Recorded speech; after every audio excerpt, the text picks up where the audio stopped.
No. Afraid not. Yeah, just so everyone's clear, the goal here is to make sure that we are the ones who don't get roasted today. Holyhead has a reputation, and it's rather well deserved. We had a group of comrades go in, and few of them came out, and those who did come out had their memories not intact.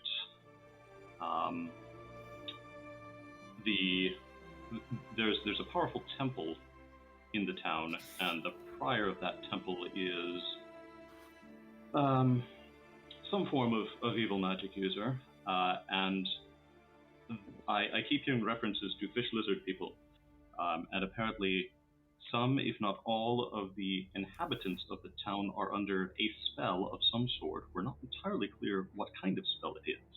We don't know how many of them are fish people in disguise. We don't know if it's a memory-affecting spell, but we do know that from what our previous comrades had said, most everyone there is ensorcelled in some way. So, we did have even some higher-ranking folks go in and almost get taken out. So, the plan today is not to go in the town. At some point, we want to go in because we need to rescue some moon elves who are there. However... Question on the moon elves. Yes. How long ago were they captured? I don't know for certain.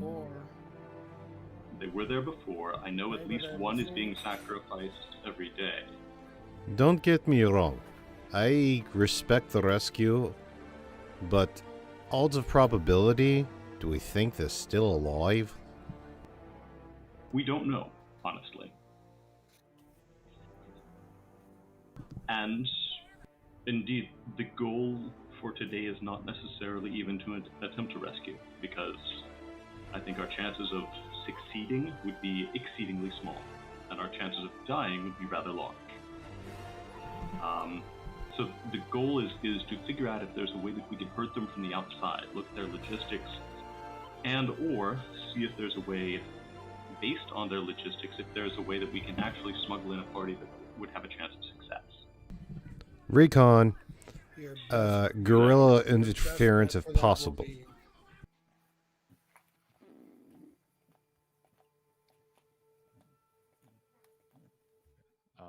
In this break in the conversation, you guys can watch as the tent flap towards the north of the command tent would open and see the familiar shape of Major Rem make his way out. Kind of observe the small group sitting around the fire as he makes his way over. Baldwin, you probably have seen him around the camp, a rather well-built man, kind of scarred. Holy symbols kind of decorating his shield and his armor. So he kind of makes his way over to you, scratches his chin. Alright. I think I've got the rundown of what you lot are wanting to do here. As he kind of looks around, caught wind just a little bit from in there, as you seem to be filling them in, as he kind of cocks his head at Keon. I'm doing my best. Right. Well, as far as I know, you lot, he kind of gestures to Keon, Dragana, Eric, USO. You all have been that way before, yeah? Gets hard to keep track of all you fuckers. Yes, we have been out that way before.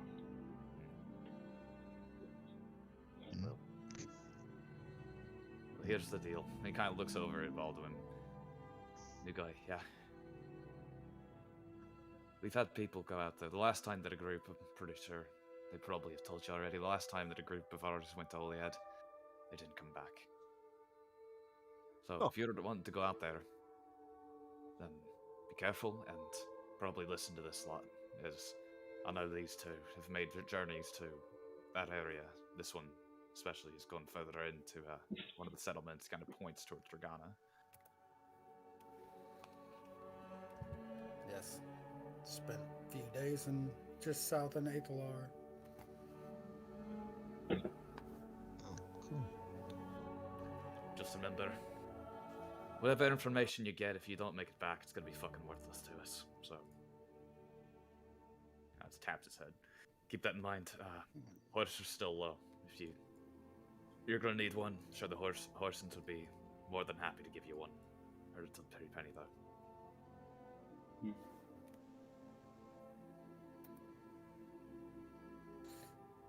Any questions? We will need it. Any No measure. No questions here. No questions. All right. Well, good luck to you. And he'll turn and begin to make his way back into the tent. And I'm brushing it aside as he goes. In that moment, the silence that kind of fell over the camp as he'd made his way out. Everyone's around, kind of stilling from their duties for just a moment to watch you guys. Kind of listen in to see what's going on. That clatter and clamor returns within seconds. Familiar rhythm that you've gotten used to in the camp. With that, you guys find yourselves with your instructions and with a way to go.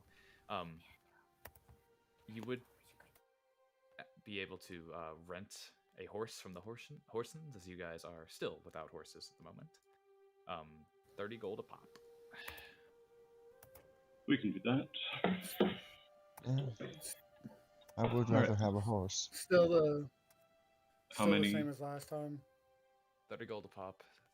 The familiar horse And and then man. 150 if they don't make it back. 200. We've upped the price.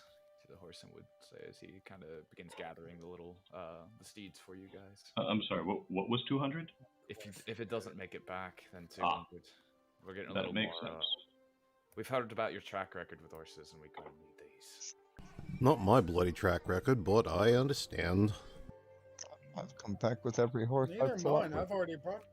Me too. I brought the last horse back to you. Aye. In any case. Rumor tells All right. So 30 gold a piece. Does anyone have any issues with the 30 gold? No, I'll hand over 30 All gold. D&D. Rent a horse. For Steve. Okay. Horse time. If anyone is low, I can go ahead and pitch it in for them. Yeah, But Baldwin, if we're all do you have enough I'm good. for it? Fine. Baldwin, do you have 30? Okay. Baldwin. I think you're on mute. Oh, there we go. Either that or AFK. You good? Do you have 30? Yes. Yes. You have 30 gold? Wait, no, I don't. Okay. all right. I'll go ahead and pay for yours. Alright, the horse and man would kind of observe the Goliath and just kind of see him rummaging around in his pack and kind of glance towards a lot of you who he knows have come through and have a little bit of gold in your packs. Extend his hand, take the gold, shove off the horse's twos.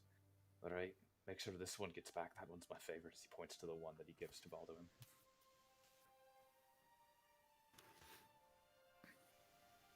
With that, you guys could begin to make your way to the west. A familiar trail for, I would say, all of you, say for Baldwin, as all of you have kind of ridden this way before towards Ogden.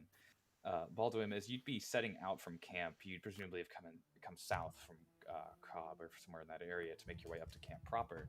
So riding west, you'd be able to see this expanse of forest that kind of begins to come into view as you make your way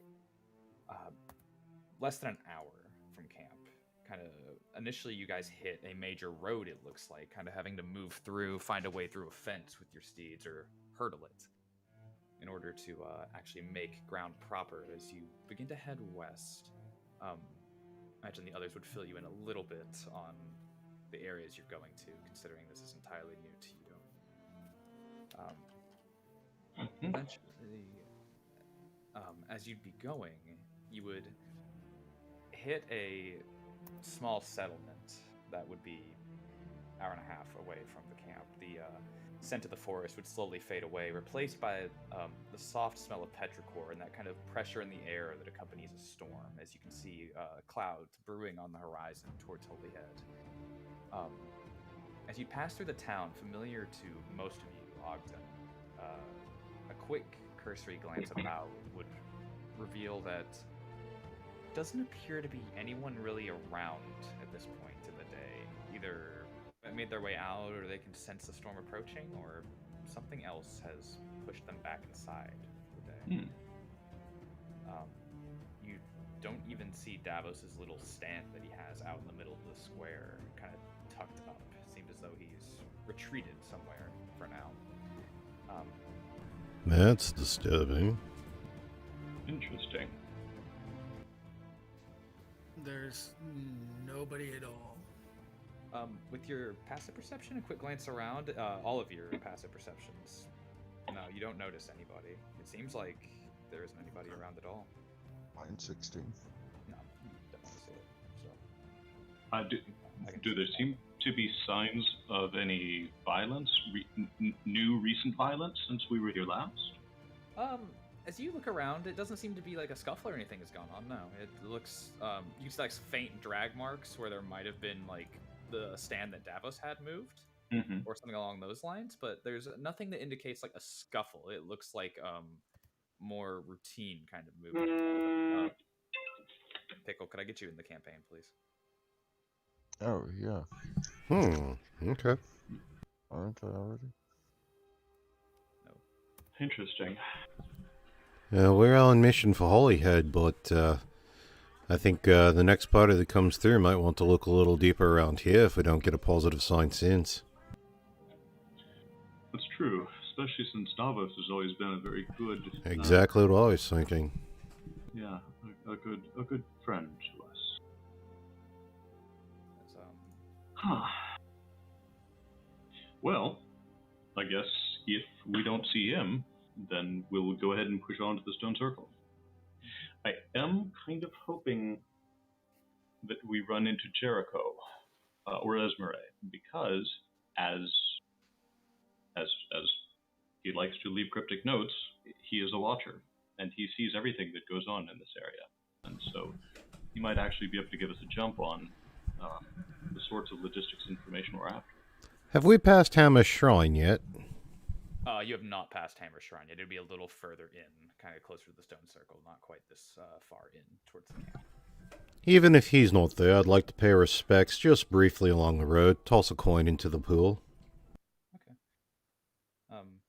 As you guys would turn to the northwest, you could see Baldwin being unfamiliar and kind of taking in the details of Ogden as you're looking around. It's a collection of like stone small buildings, maybe 2 stories high at the largest of them. And you can see there's obvious signs of prior battles. There are like burnt out buildings in some areas. You can see like slashes in the stone, gouges, places where at some point or another something took place here. But it doesn't look recent, as was previously said. And as you guys would turn towards the northwest and begin kind of riding out of Ogden, the canopy of the trees swiftly encroaching upon you, as all of you who have been this way are somewhat familiar with. This thick, dense forest that kind of begins to almost move closer and closer to the trail, creating that kind of claustrophobic movement. The gaps in between the trees getting small enough that in some places it's hard to even kind of look through and see the area beyond as you're beginning to ride through the forest, making your way towards Holyhead and Aethalar. As you're making your way through, with your passive perception of 16, Osea? Yep. Waseo. You would notice, kind of along the way, maybe 20 minutes, about halfway to that stone circle, as you're riding, the trees kind of fading into each other, but you would distinctly be able to make out that there is a symbol carved into one of the trees facing you guys as you're kind of riding along. Can I check it out? Certainly, if you'd like. Is it the sun-like symbol? Yes, Oh. it is the sun-like symbol. Is this the one that I've seen before? As you kind of catch where you find her looking, Keon, it seems to be different. It seems that you've gone a little further in. You recall that initial symbol that you saw quite a while ago being further back towards Ogden, so it's a different one, it would seem. But certainly, you can like move up and investigate it. Give me a religion check to see if you might recognize it.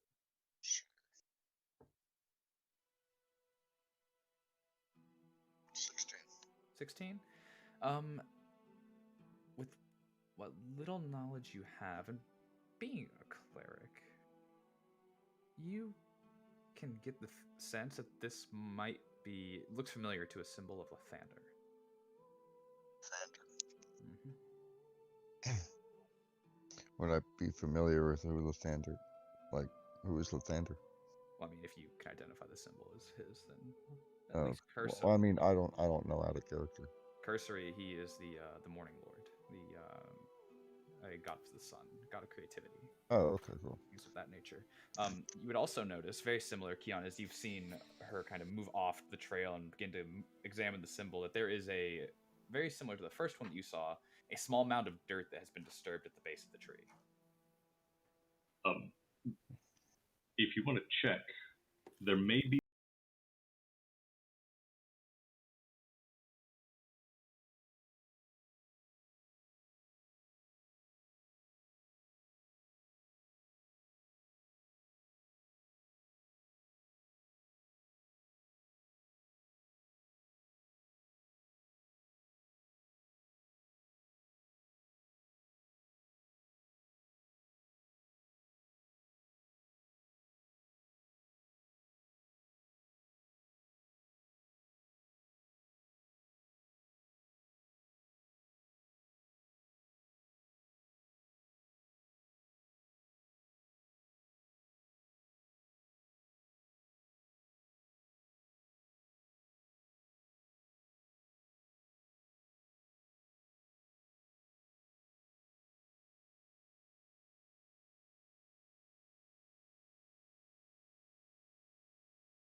You're not quite familiar with this, or at least not in this form.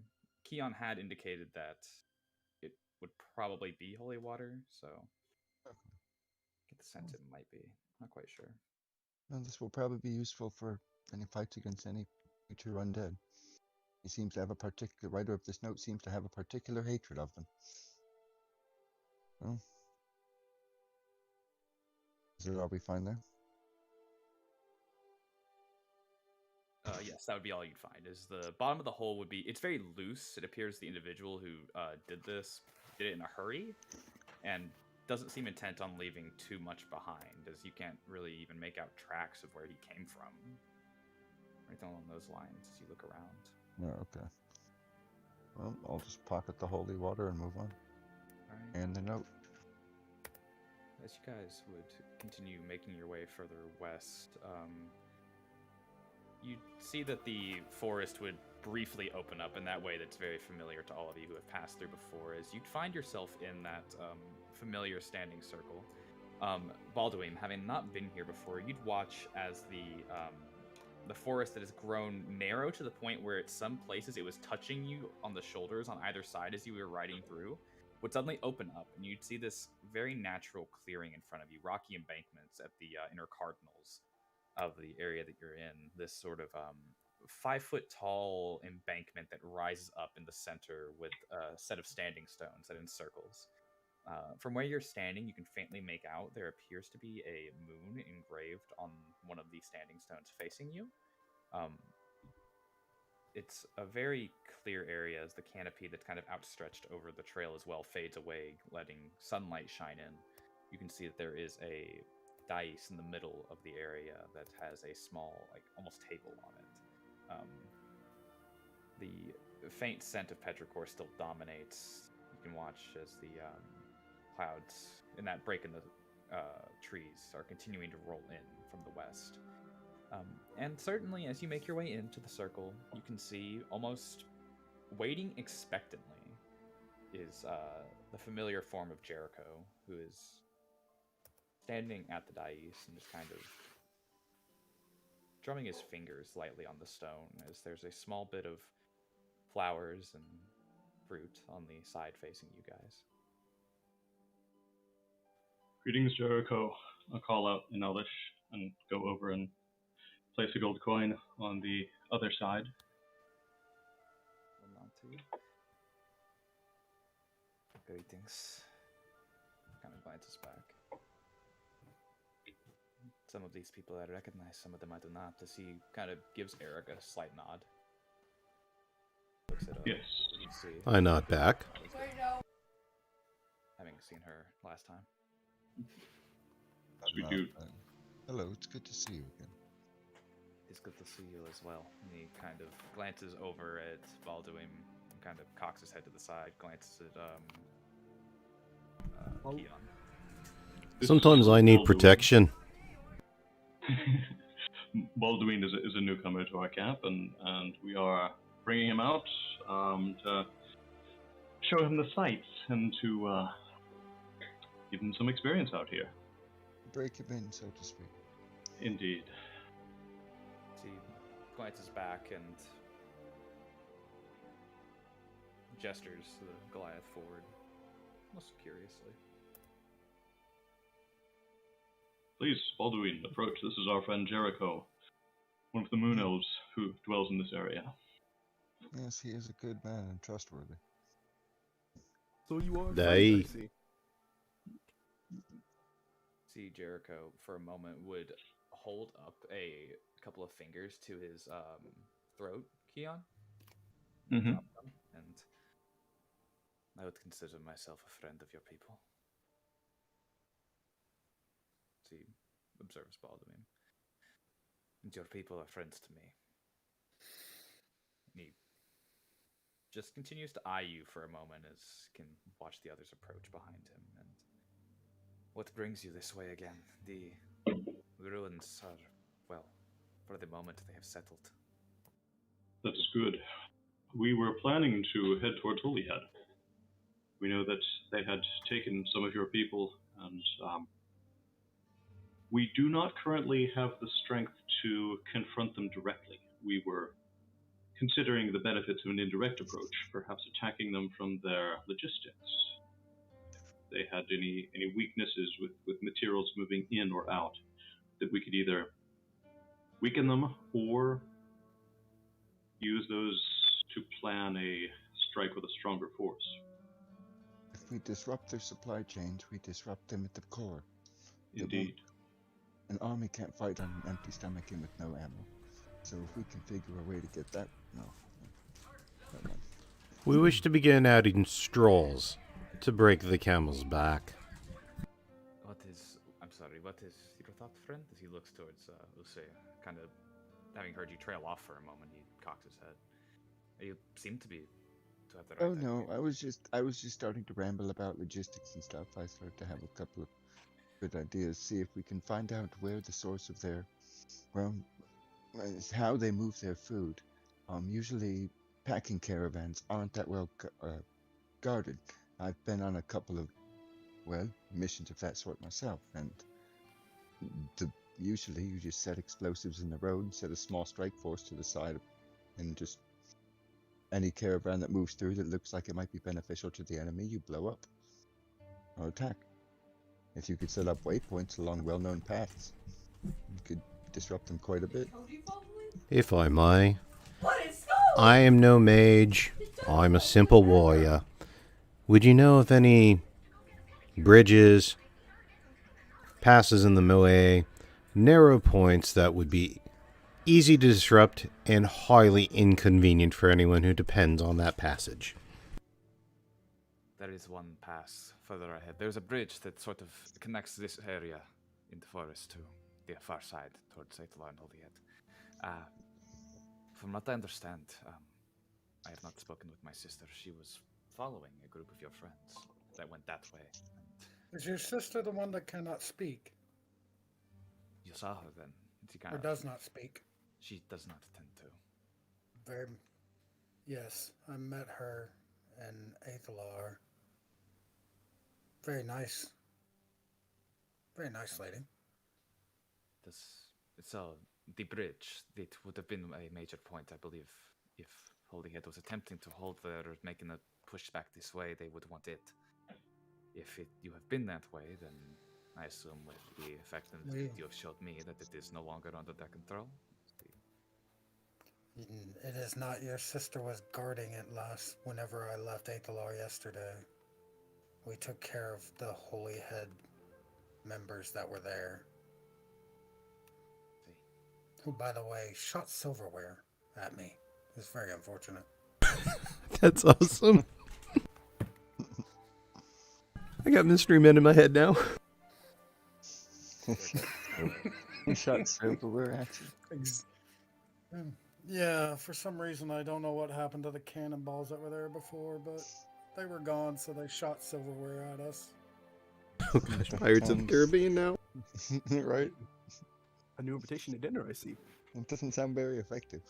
Did it hurt? It wasn't. It didn't ever hit me. It hit my gnome friend pretty well, which is really odd. They hit the smallest one, but missed me. Yes, that's kind of very odd. Jericho, if we were to do something to the bridge, Yes. what sort of challenges would that cause for you or for other people who don't live in Holyhead or Avalon? The problem becomes I'm not sure how reliant they are on that bridge. I think if anything, it seems to be more of a staging point for them to cross here. Unless they have a way further up to the north that I am unaware of. But to the best of my knowledge, the most stable bridge to make their way across is there. So anyone coming through If you blow the would use it. Anyone coming through would use it. But if you blow us, Aethelor. If you blow the bridge, maybe you leave Aethelor to die. Right. You don't necessarily have to blow it up. I mean, you can set other sorts of I think traps. we may just want to use it as a choke point. Yes. You set an ambush or explosive mines in front of it. It would all be concentrated on the front exiting the bridge. It would be a perfect place to, like, set 2 claymores facing both ways. Catch them in a crossfire. Well, magical claymores. Jericho, I know that you are a watcher and that you see all the things that move in this area. Are there merchants or caravans that go to and from Holyhead, that the loss of which might cause them pain? There might be a few who come from the north area who might pass through. I know in the few times I've been able to get close and observe them, I have not seen many passing through. I don't know how exactly it is they get their supplies, but we did not stay long in that area. We did not wish to observe for too awfully long, knowing what lie there. Indeed. What awaited us if we were captured. Yes.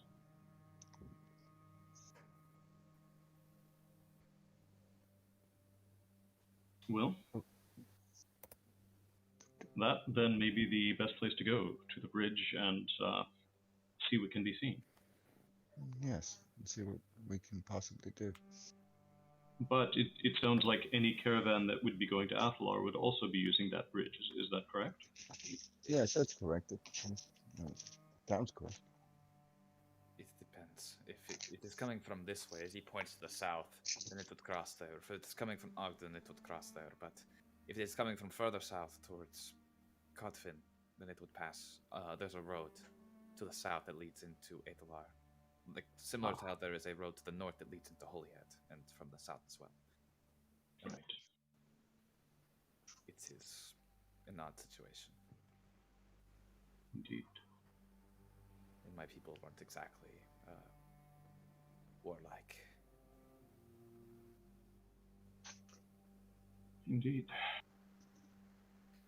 Very well. Then we will go and do what we can do and see what sort of havoc we can cause.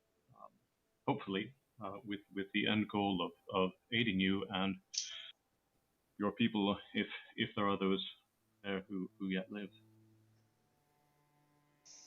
Nods, and if you see Esmeralda, please let me know when you return. It's not often that she goes out that way and does not return at night.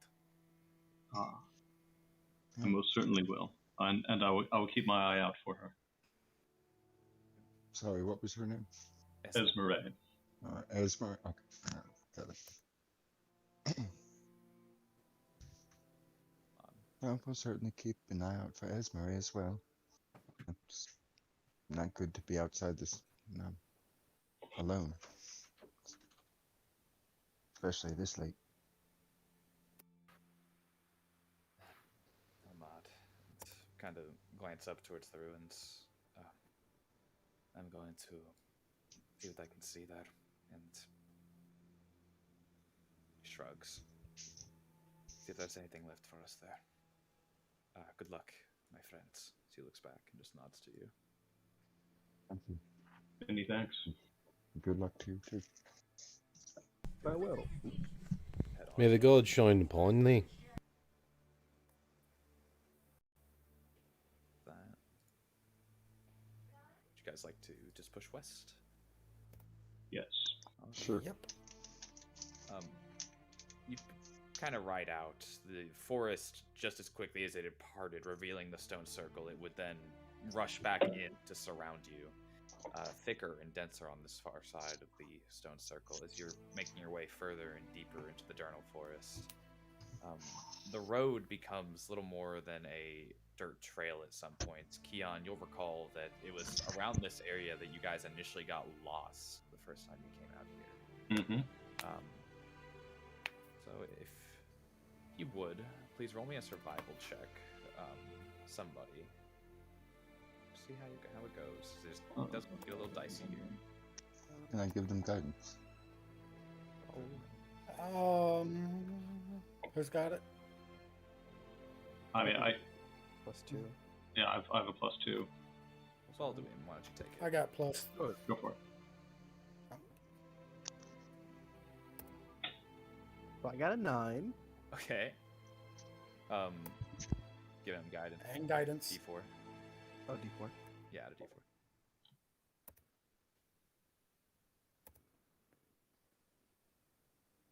All right, I got a 7 plus. I got a 9 plus a 4. Okay, so 13. As you guys are riding off into the forest, there's that kind of initial moment as Keon kind of riding with Alduin, having been here or in this area probably the most. You watch as he kind of looks around, and you can hear this kind of quiet prayer from behind you, as Ulysse kind of whispers a little bit under her breath as you can see Balduin look around, seem to observe his surroundings, sees that there's a few moments where it gets a little dicey, kind of almost off track, but you never quite hear the rushing of that river that would indicate to you that you're getting close to those pools that you found the first time you came out this way. And so you would pass over the small initial bridge that kind of makes its way to that outpost that's been built in the caves.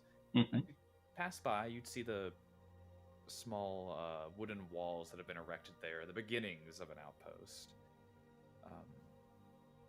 few people kind of moving around. The individuals who were brought from the camp would kind of look up, and you'd see they duck inside. A few of them were out, kind of working actively on the area when they hear you approach. But seeing a lot of you approaching who appear to be soldiers, recognizing a few of you, they would come out, give you little greetings as you ride your way through.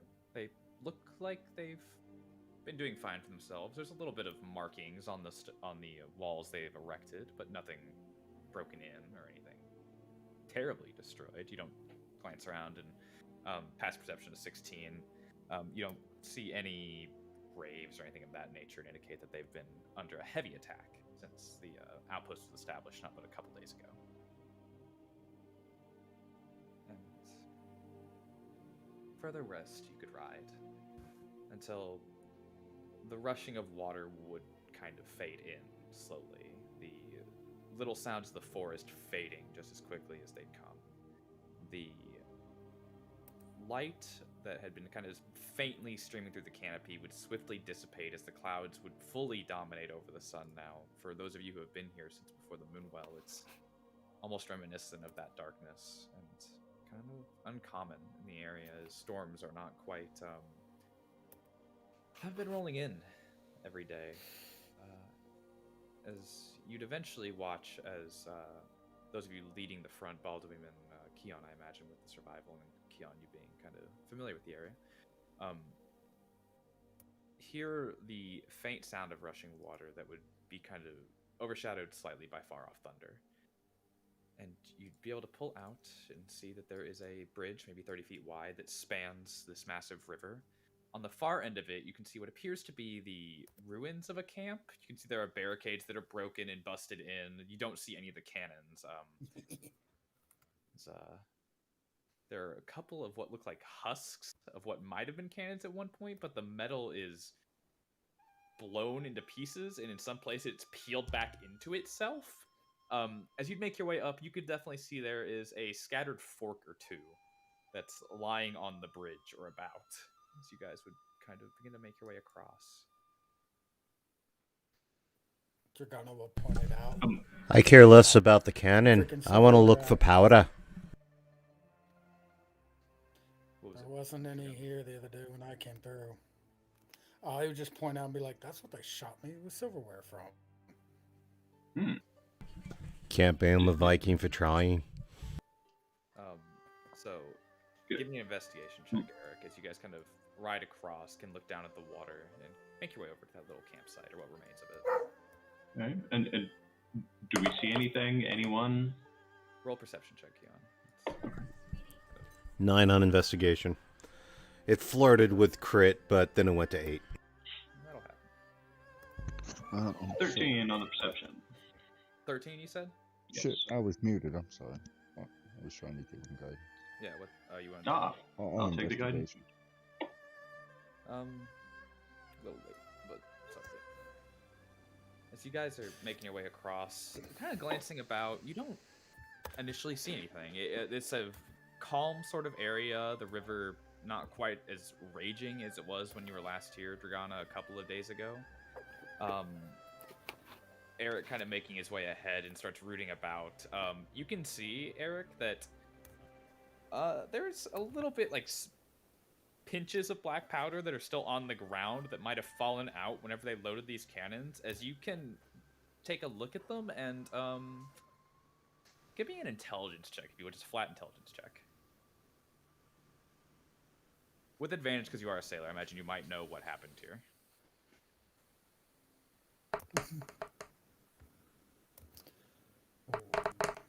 Once I get to the other side, I'm gonna 10. see if Esmera.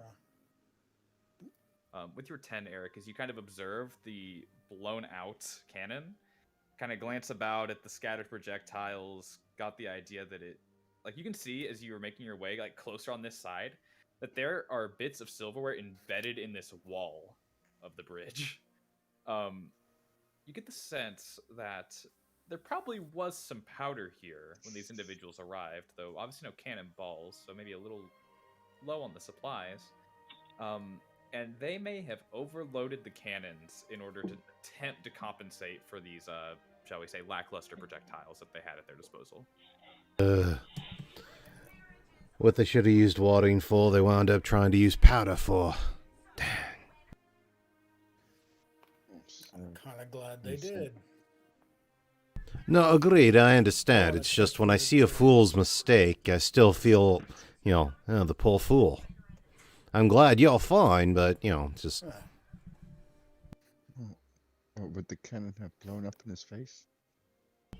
Put enough powder in it? Oh, yeah. I think, Oysen, did one of to be them him. blow it up in their face? I don't remember him doing that. They didn't blow up in that direction. They shot the projectiles and fucking burst open as the barrels of the cannon peeled back towards themselves. None of them got... That's right. None of them actually got hurt from it. Oh. Logic suggests you would have searched this place for resources when you were here before. Yes, they did. It's probably stripped clean by now. Well, do we want to press forward, or do we want to try and refortify what we have here? Aethelor is supposed to be doing that. I think we would just want to do some investigating around to see if we can see if there's been any movement, if there's any sign of Esmeralda, and then maybe just sit and watch the bridge from concealment for a while and see if we see anything.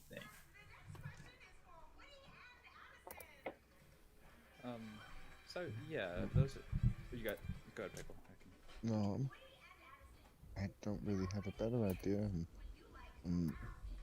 Unless we want to push closer to Holyhead to see some of the, well, without going into the city itself, because that is our primary objective. Yes, this point's really kind of mute. I think there's some potential for fortification here.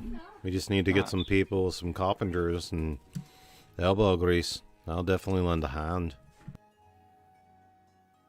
There is potential, but we don't have time to do it now, is what I'm saying. No, and I'm agreeing with you. I'm just saying there's potential. I'm agreeing with you. Right, but if anything is coming to or from Holyhead from the north, it'll be across this bridge. Well, can't we can always travel alongside the road and see the same caravans coming towards us. I mean, it does meet the road, so we can follow that same road just alongside it. Catch any travelers coming anyway. I have no qualms with going through the trees and not along the road. Try to keep a low profile. I'm quite fine with that. Not very far, just enough to stay hidden, like 10 feet. Just enough to stay out of sight. Yes. The horses will make that more challenging. Oh, yes. But certainly we can go ahead and do that. The only advantage of setting a point here and observing is that we would have an opportunity to hide both the horses and ourselves, so that we'd be able to ambush better if something did come along. Well, perhaps. Let's see. Maybe a couple of you more stealthy ones should head up towards the road a bit and see if there's any traffic, while the rest of us see what we can do here. We can hide the horses and find a suitable vantage point.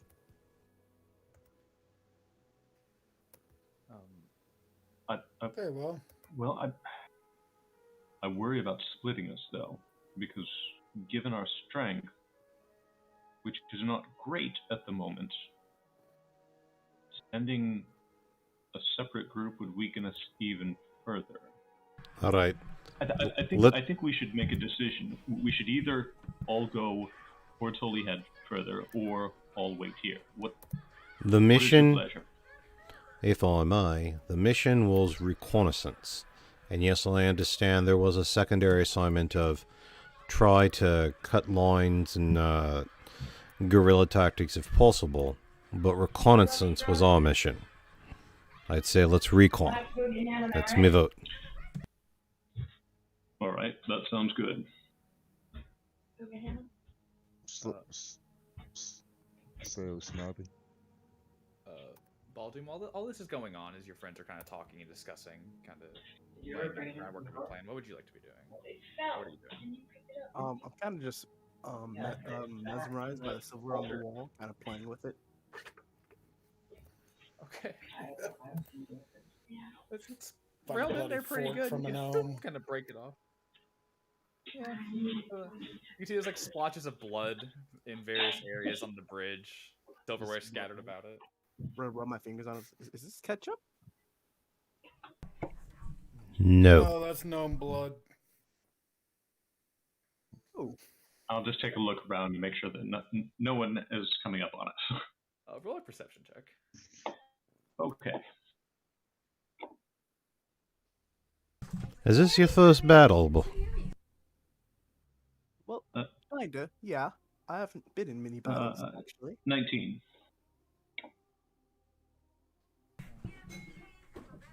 Keep your eyes open, ears open, and a weapon at the ready. Follow the rest of us, and you should be fine.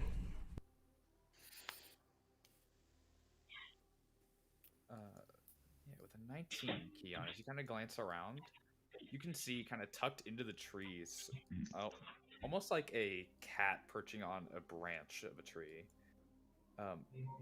blended back into the leaves and very indistinguishable, kind of fading in and out of vision, appears to be the squat figure of a female moon elf, as you'd recognize as Mori from your brief interaction with her. Dragana also kind of once pointed out you'd be able to recognize her from seeing her yesterday. Seems to perch upon the branch and just look down at you guys. Give her a wave. Oh. It was Murray. Jericho I'll was say in worried. Elvish, your brother had said that we might see you here. She will nod for a moment and just wave back. We are planning to investigate the Holy Head area. And have you seen any groups passing by here going to Holy Head? Or coming from there? She'll think for a moment, shake her head. Very well. Vocalization. Quick question. Has anyone spoken to her telepathically? If she doesn't speak audibly, does she speak telepathically? Yes, she does. It's certainly possible. In Esmeralda, my last group do of you have any interest? I thought we might go with something simple of, I'll message her. Your brother does send his love. We just saw him about 4 hours ago. He's doing quite well. She cocks her head and kind of points to her mouth, as you do have to whisper to use message to speak. I forgot that detail. Sorry. Would you mind if I speak into your mind? She shakes her head. All right, I'll go ahead and make a telepathic connection with her.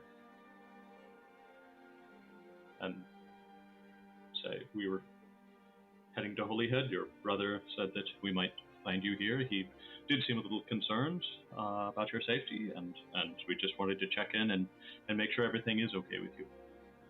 I was ensuring that I had heard that one, she points towards Dragana, was dealing with Atalar. I wanted to make sure that their people came here, that they would not encounter the same issues that the initial inhabitant seems to have, as Holy Head did find them. Ah. So you've been keeping this way clear then? Trying to. Excellent. Many thanks for that. She'll nod. Are there any particular groups or people from Holy Head who might come out this way that we should be on our guard for? Well, they have raiders and the sorts of people who attacked our village. Warriors. Mm-hmm. They'll probably be identifiable. Very Are easy we to spot. talking about the human raiders or the fish lizard people raiders? If the humans that I found here, taken care of by your friends, are any indication, I imagine they would be not too careful with their disguises anymore. Ah. Very well. Well, we will certainly keep our eye out for anything unusual looking then. Well, if there's nothing else, we will go ahead and be on our way. Is there any message that, hopefully, we'll be back here on our way out. But if we do not see you then, is there any message in particular you would like us to pass on to your brother should we see him on the way back? Tell him he doesn't have to worry about me. Smiles a little bit. It is hard to tell a brother that, but I will certainly pass the message on. With Emsmere here, an idea comes to mind. If she would be so kind, should we leave the horses here with her, allowing us to go a little more stealthily through the wood? That sounds like an excellent idea to me. Esmeralda, A little bit, but not too bad. I'll ask her. Would you mind if we leave our horses here? Would this be a safe place to do that? If we were to tie them up over by that tent-looking structure and Wherever she wants them. or anywhere that might be convenient.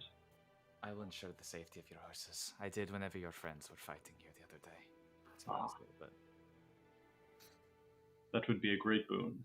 It would enable us to hopefully do even more damage to these people. I put my hammer over my heart and bow in respect and gratitude. Right, yes, she says that we can leave the horses here, and she will keep an eye on them. We'll go ahead and... She did this for us last time. Very kind little girl. I offer a gold in gratitude. I'm 50-50 whether or not she would even take it. I'm sorry? If she's doing us this favor, I'd wish to offer her a gold. I have no idea whether or not she's going to take it, but I'll offer it. Oh, let me ask. Is there anything that you would like in return for this kindness? Are you in need of gold or food or anything that we could assist you with? My brother tells me you've done enough for us. Hey, Cassie. If what I heard whenever we initially spoke before I left yesterday is true, then we owe you, not the other way around. So, Kind of gives you a bow of her head. Well, then certainly our thanks and gratitude for what you do. Smile. All right, so we'll hobble the horses and make sure they can get to grass and low-hanging shrubbery and such. Mm-hmm. She will assist you guys with kind of guiding them into an area where she can keep good watch on them and make sure that she can get to them quickly should things transpire. Doesn't take her but a few moments, as she's very good with horses, you can tell. She just guides them very deftly over. Once the horses are secured, you guys can continue along. She would just nod. May the Earth Mother guide you. And you guys on your way. And as you continue west towards Holyhead, the storm brewing overhead, could someone roll me a d20, please? Sure. I'm going to give myself guidance on this. Oh, I'm going to pass or cast Pass Without a Trace. God bless you. Oh, thank God.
Waiso. Yes. I'm so sorry. It's It's just fun.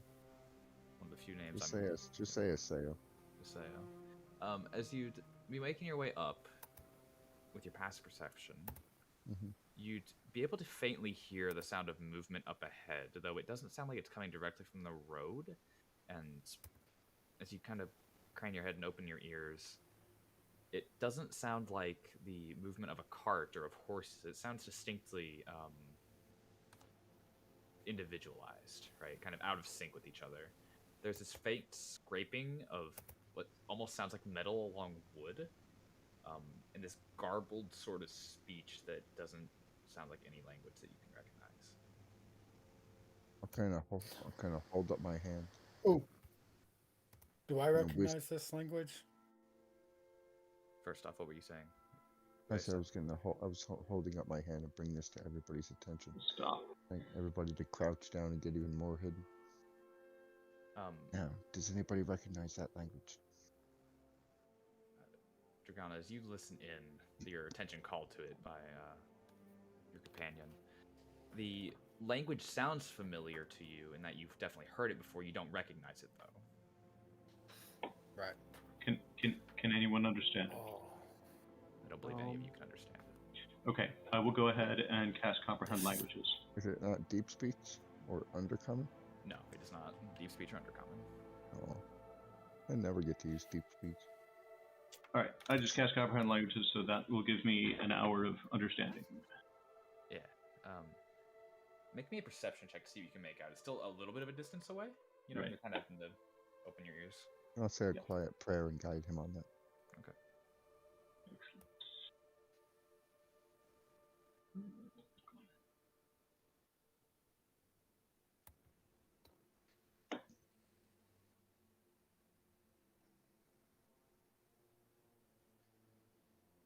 Nice. That's 21. 21. As you listen in, that kind of presence of Ueso's prayer helping you to crane your ears just a little bit, you hear this one here, off, no, worthless, too beaten up, not worth it. This very faint and gravelly sort of speech. The figure seems to be sorting through something.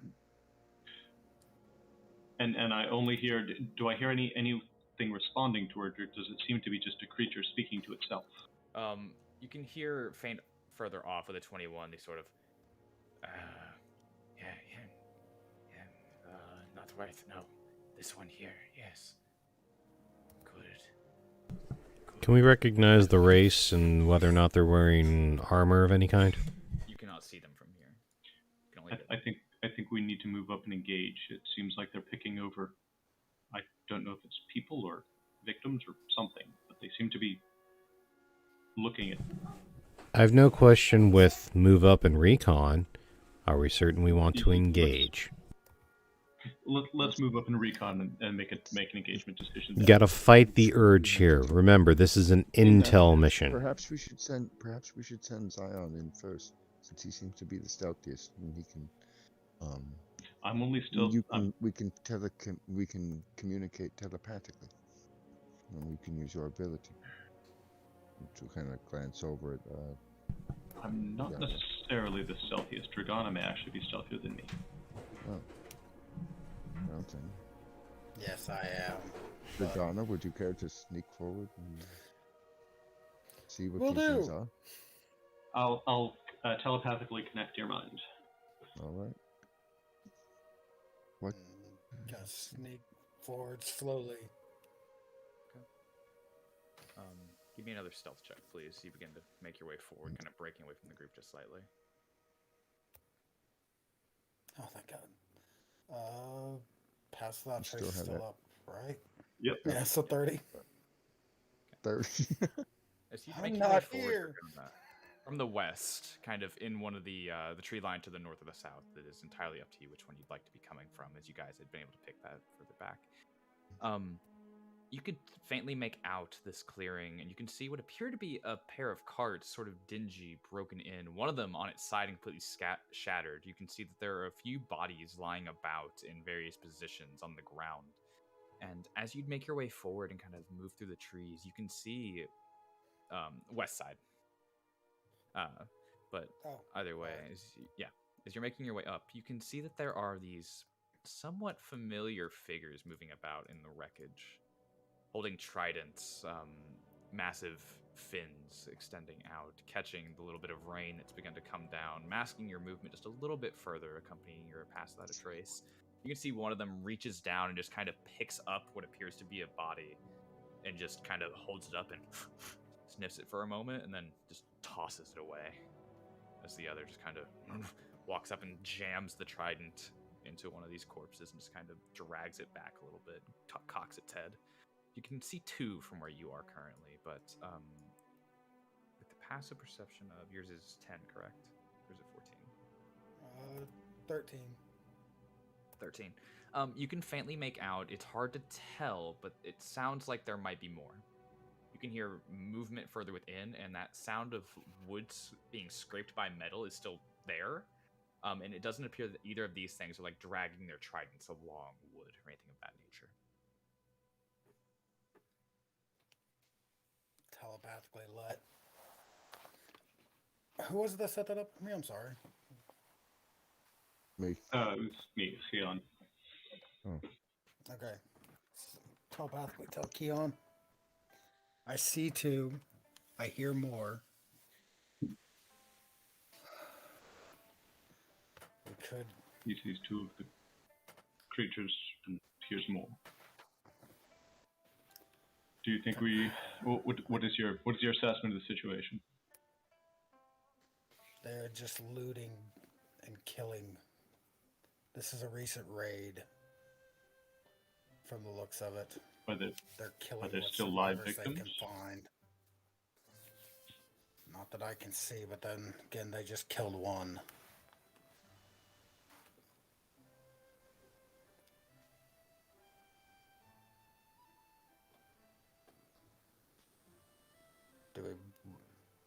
Can I make a check to see if I can pick out how many more I hear, Oyson? Yeah, give me a perception if you'd like. See if you can hear exactly how many more there might be. Yeah, 10. With the little bit of rain coming in and kind of splashing against the leaves above you, kind of that faint pitter-patter, covers up the faint sounds of movement that you might be kind of actively listening in for. You can still hear that scraping, but not much else. Do you think you have more experience with these creatures than any of the rest of us? Do you think we could take them at even odds?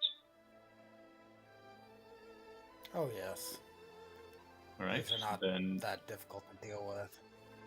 okay. I will return back, though, so that we can at least get a nice surprise attack on them. And I'll head back, grab them, and come back up. All right. Then let us plan to engage. What are these things called? Sagwin? Sahagin. But we just know them so far as fish lizard people, I believe. Yeah. Lizard monsters. Let's destroy some fish lizard monsters. I kind of whisper here. Speaking practically, if there's any way to save the wagon, try to. The army can use everything you can get. Indeed. That's the plan. Because I still owe the camp a wagon. I didn't even know that, but I understand. Stupid Aethelor kept my wagon. All right. I He will. was really mad at me for that. I will try to engage from a distance. Do these things have any sort of weaknesses that we're aware of, or strengths, things that we should or should not attack with? Do not use fire. Oh, no fire? Bummer. It didn't work. Did not work for my gnome friend. Interesting. How about lightning? It seems like it would be very effective against water creatures. That would be my hope. I mean, Very well. We will find out. All right. Yes. I'm gonna go ahead and cast Armor of Agathis on myself. All right, you guys are kind of making your way up and moving about. Yeah. Shall I start it off by attacking with surprise from the trees? Wait. Oh, sorry, go ahead. Oh, yes. No, Before go ahead. we attack, I want to go. I'm going to use my invisibility spell for the day. Okay. Do you want to use that now? Yeah. Might as well. Because I'm going to head to this side of the road to make sure there's no one over here. Do I need another stealth check? Yeah, give me a stealth check at advantage. Still trying to cover up your movement and such. Now, I'll what I take can do 20 with my passed out trace for 30. now, what I can do is this: if I can get the first strike, I can cast my Fairy Fire on them and give everyone else advantage against attacks on them, and help them. So, if I attack first, it would Well, be if we're able to get a greatly sneak attack beneficial. round, I'd be more than willing to let you take it, yeah. Just so you know. Are we actually Like coming that. out with a battle plan? What the heck? Crazy. I know. All right. I'm not used to this. If your I will cast fire Fairy. doesn't work, I have one as well. Oh, good. Well then, let's do it.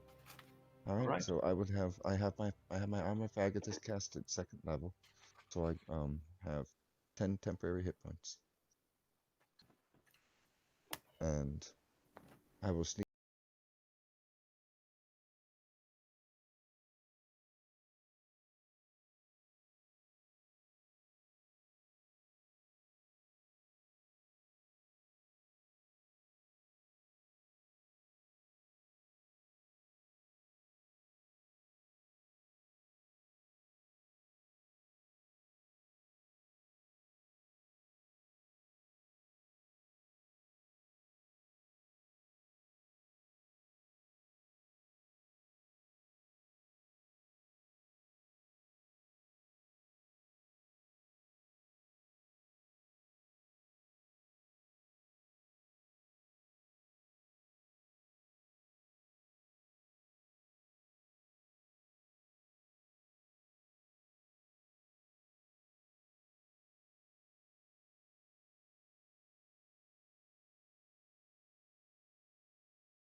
No, Baldwin, maybe you've never done this before. Did you get a little rundown on how we do it here? If you copy your token out to the side, as you can see everyone else doing, put your AC on. It just helps us keep track of, and put your initiative on it. Helps us keep track of what's going on. Next, where my name would be. So, like, yeah, wherever, you got a 10, right? So you'd be beneath Keon. Just slide your token in over here where everyone else is. label yourself Oh, I initiative, see. AC, what have you.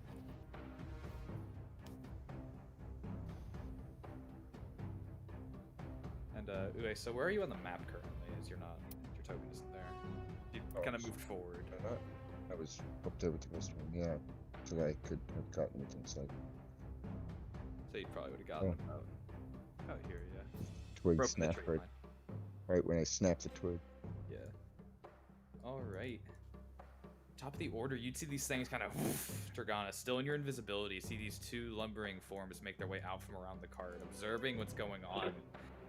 Still kind of sniffing the air. Is like you can see that these two that are further to the south have blood still dripping off of their weapons and kind of from their mouths. And there's like this faint craze to their eyes. The other two look up straight away so that you can't see them through the cart there. What would you like to do?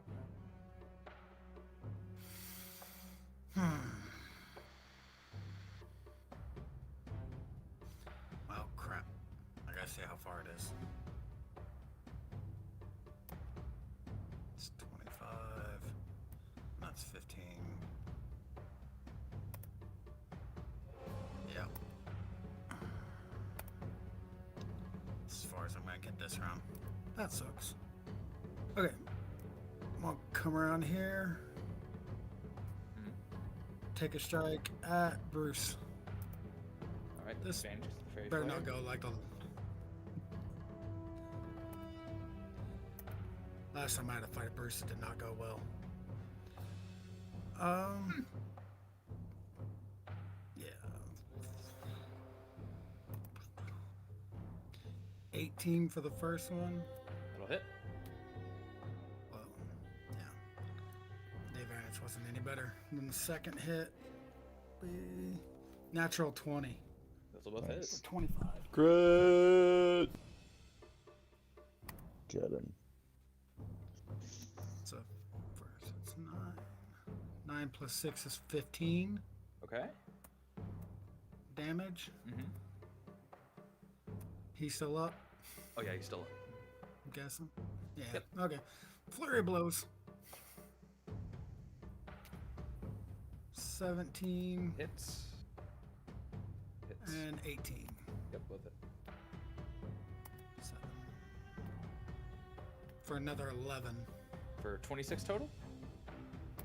As you kind of walk up and just you, Eric and Ueso, kind of able to look through, see Dragana appear behind the lumbering form of Bruce, who stands about at his height, and just poof, poof, poof, poof, 4 strikes into the back of this thing as it turns, kind of smacking it across the face. He certainly wails on it. You can see some teeth fly out and break as it turns, spear, trident in hand, just kind of snarls at him. Is that your turn, friend? I'll end it with, you're tougher than the last ones I had. And yeah, that's it. All right, Keon, you're up. Alright, I am going to cast Hex on Finn, Okay. and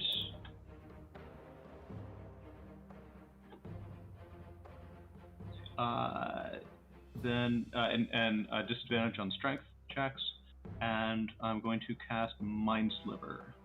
Liver intelligence. That's going to be intelligence save 14. As you watch it you reach out and attempt to force your way into the mind to kind of shatter that little bit of psyche, and it doesn't seem to gain root, as it also seems to be in a little bit of a craze. Okay. Then that will be my turn. Alrighty. Mr. Baldwin, first engagement, what would you like to do? How much is 1 square in movement? 5 feet. 5 feet per square. 5. Yep. You were a little far away. Yeah, I don't think. Which movement do I have? 30 feet. You have 6 squares. I guess I'm a little closer. Okay. So 1, 2, 3. There's 4. also a measuring tool on Owlbear. You can straight measure out 30 feet from where you Yeah, Yeah. that little thing that looks like a protract. Yeah, it looks like the carpenter square in about the middle. I guess I'm about 30 feet. Okay. Is there anything else you'd like to do? Got movement. Still got an action, bonus action. don't think I have any range attacks. Oh, I have a javelin actually. Can I throw my javelin at Finn? Certainly. Probably tickle him. Harpoon him in the eye. All right, I probably didn't hit him. I have 6. As unfortunately, you kind of stumble forward, maybe caught up in the moment, as first engagement kind of First nerves battle you. jitters. Woof!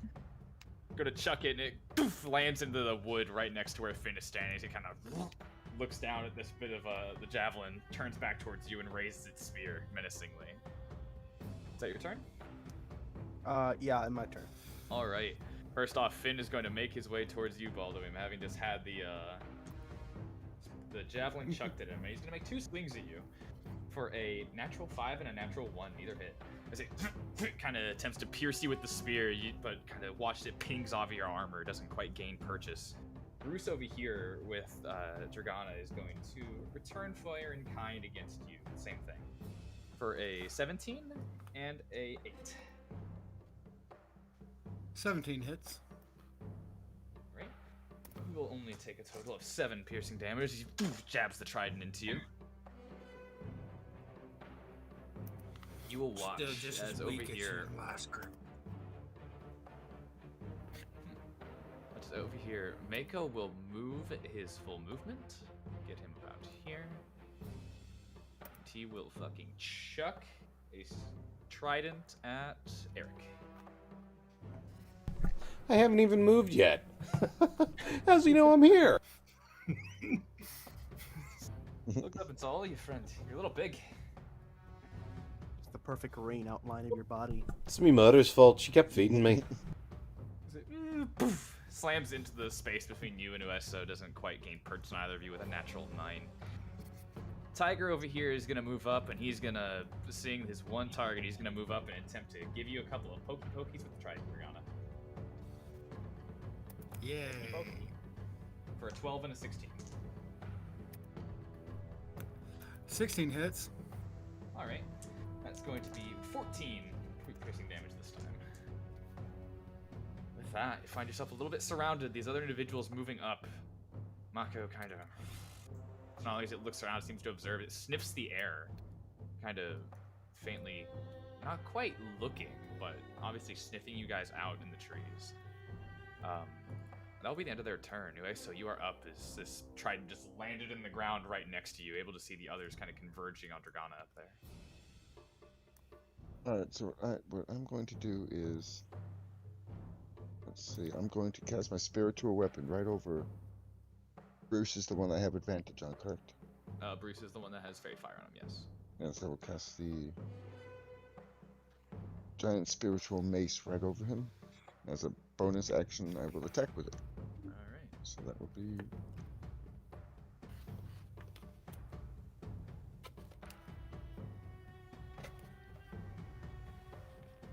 $24 to hit. That'll hit. 8 damage. Alright. You poof, wail Bruce on the back of the head, kind of, as he's turned to face Dragana, as you can hear this meaty thwack as it hits into the bone. Looks pretty fucked up. Well, I don't want to take any damage, so I'm going to slightly back into the trees. Mm-hmm. Let's just get behind Eric. And end my turn. Sorry, Alright. Eric. Eric, you can look down and see that trident embed itself next to you, watch as Ueso casts out that spiritual weapon, see the mace appear, and take a swing at Bruce before you can see her kind of quickly skitter behind you. Show mouth, I'm not a frontline fighter. Eric just smiles. Would grabbing the trident be an action or interaction? Because I wouldn't mind adding that to my arsenal. You can fucking take a trident if you want, free item interaction to pull it out of the ground. Excellent. I will go ahead and do that, but for this part I'm just going to smile my Viking way and yell as I go ahead and run out and attack Finn full on. I forget with Hex. Does that cause advantage or anything? No, it gives Keon more damage when he hits. No problem then. If you try and grapple, however, he will have disadvantage on strength. Not that you would necessarily, but Yeah. Not first out. That's an option down the road. I think I'm going to go ahead and just do the old-fashioned swing my hammer into his face. All right. It's a classic. Which has a 10. Unfortunately, he's a little bit spindly, and as you kind of hit, there's this little bit of like coral-looking armor that you break off of, and it kind of sloughs to the ground. So don't quite hit the thing proper. Let's see. That was what? Man, I gotta wait till next week before I get second action if I survive.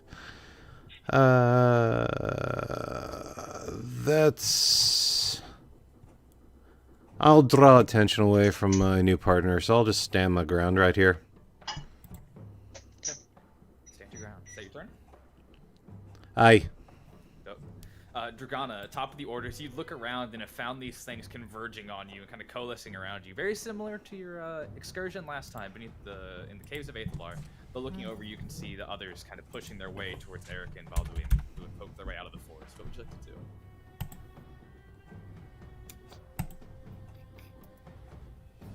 Yep. I'm going to make a stunning strike at Tiger. Okay. 23 to hit. Okay. Con save, right? He rolls a 6. Yeah, so 14. He's stunned. He's stunned. Yes. Does I still get damage on that one? I believe so, yeah. When you hit with when you hit with an unarmed strike, you can spend a key point to make it a stunning strike. I like monks. Yeah. 3. So yeah. Poked him in the eye.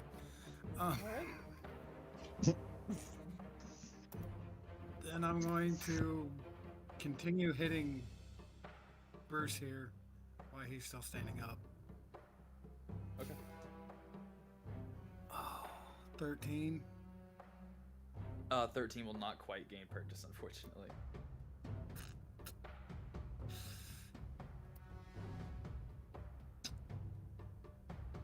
Well, since I hit one person, I guess I'll use my last key point and do flurry of blows. Last key point. What level are you? It takes. First one's an 8, 5. And the second one's an 8. I suck. That was a horrible idea. And I'm As done. you unfortunately whiff both, and Keon, you can watch as Dragana kind of turns and slams his fist into Tiger's face and seems to kind of like the effect of like hitting a dog on the nose. You know, that's a kind of recoil and stun. Before turning back to Bruce and kind of makes his swings. Bruce just tanking them, it would seem. Wait, did you take into advantage Bruce's disadvantage? Or you have advantage against Bruce? Oh, Remember? I did not Bruce is still do glowy. advantage on any of that. I'm so sorry. Little late friend, unfortunately. Crap. Yeah, maybe next What? time. Reason they are marked. Keon, you're up. Alright, I am going to shift this way a bit so that I can get a clear shot on Finn. And I am gonna chuck a 2nd level chromatic orb of lightning at him. Okay. Chromatic orb. I like chromatic orbs so much. Me too. Mercy I pass, like though. them better when they hit, which this one did not. It goes sailing wide. As it kind of goes through the range of colors, crackles out, doesn't quite, as you said, hits into the wagon there, and just a little burst of lightning that arcs out, doesn't quite make contact with Finn. And I will call to Dragana. Let me check my range. Yeah, I'll call to Dragana and say, "Mighty monk and champion among Goliaths, you got this." And so take a D6 bardic inspiration, Sweet. and that'll be my turn. Nope, Balduin, Finn, moving up towards you. You can see this other massive fish, shark-like creature kind of lumbering its way across the road. What would you like to do? I look at the wagon where the chromatic lightning hit, Mm-hmm. and I look over to Eric, saying, "You got this. I'm gonna go help out Dragana. I see he has 2, so I'll go do that." Eric nods. I move over. Wait, how much was that? You will take an A up on that, my friend, as you move out of Finn's range there.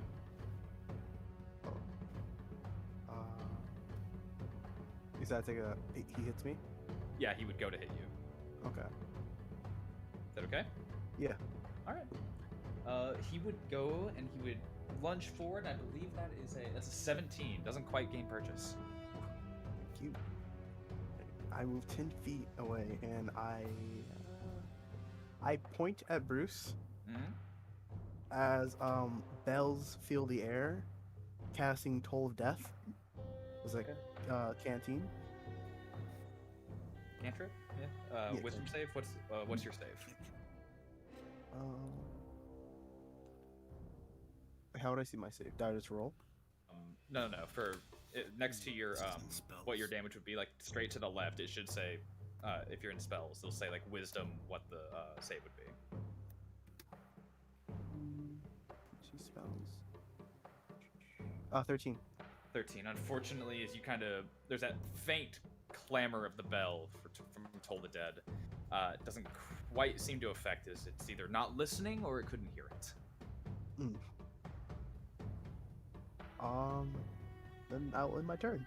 All right, they are up. Finn will he'll just kind of orbit around Eric, kind of rage in his eyes as he didn't gain purchase on you. And he will make his 2 attacks. One of these will hit. He stays within range, so no opportunity. No way up. No, he's just kind of orbiting around you, basically. He just kind of pushes past. That'll be 8 points of damage to Mr. Balduin. The first one will just jab through. Mako will run his way forward towards you, Eric, and he will make 2. He'll come at you with his claws that he's got coming off his hands. For a D20s will get mixed up. That is going to be a natural 20. Oh. The 13.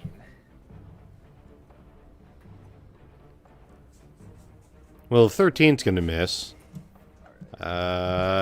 Shield. Shield doesn't stop nat 20s, friend. Okay. Alright, how much damage? You would feel these claws dig into you and just kind of rend your body for a total of 18 damage. Piercing. Over here, Tiger cannot do shit because he is stunned. But Bruce is going to try and stab you twice. And he's going to hit once with a 17. For 6 piercing. And that'll end their turn. Uesa. Watching the fight kind of develop, what would you like to do? Alright, so I'm going to come slight. Just going to come up here behind there. And as an action, I'm going to Eldritch Blast Bruce. Okay. It's 2 beams right at him. Shit, yeah. First one is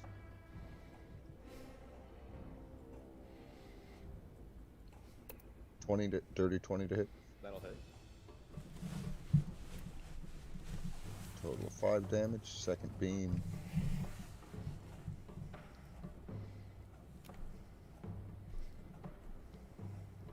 Dirt 22 to hit. That'll hit. Only 4 damage. Total of 9. Total of 9.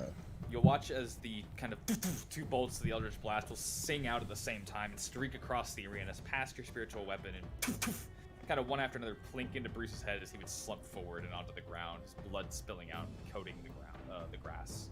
Dragana's feast. And as a bonus action, I'm going to move my spiritual weapon up here and make an attack against Tiger, against whom it should have advantage because he's stunned. Okay. So that will be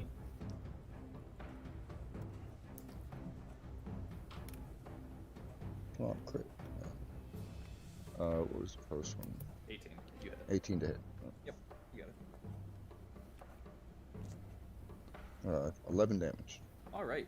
As you kind of move the spiritual weapon up past Dragana, who's taking a few hits and just fucking mollywop this massive street shark and just poof. And watch it sinks in, and it looks a little bit more stunned as he's taking some hits. Is that your turn? And that'll do it. All right, Eric. Now you made me bleed.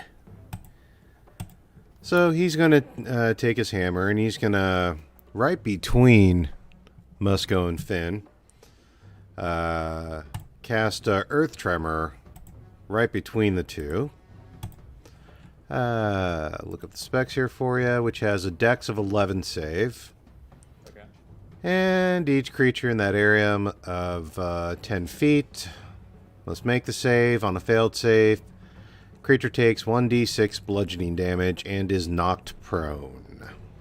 You would watch as Finn would be knocked to the ground. Mako would hold his ground. Golly! Okay. Well, let's start getting some numbers on here. I'm going to go ahead and...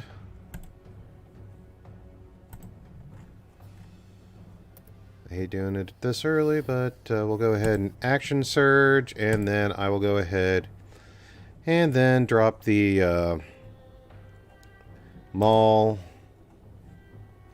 Like, Finn's on one side of me and Musco's right on the next side of me, right? I'm in both their ranges, right? You're within both their ranges. What was the damage on Finn, by the way? I didn't hear that. 1d6. Oh, okay, I gotta roll that. That's because I'm an idiot. Next time, slap me. It's only 2. Okay. As the stone kind of breaks out from under his feet, you watch as it kind of like moves and it almost gets stuck as he's falling. It's almost like a sprained ankle type situation as he poof, falls to the ground. Okay. And as he falls down, I'm going to take a maul to him. Do I get any advantage on that? Being knocked prone. You should. If he's prone. Yeah, if he's prone. He's prone. You did. Okay. Alright, so... 13... 13's going to be the winner. And... nope. Not quite. Dang! I can't hit anything today. A little squirrely as he's rolling around on the ground avoiding your strikes. Kind of rolling into Balduin at the moment. Okay.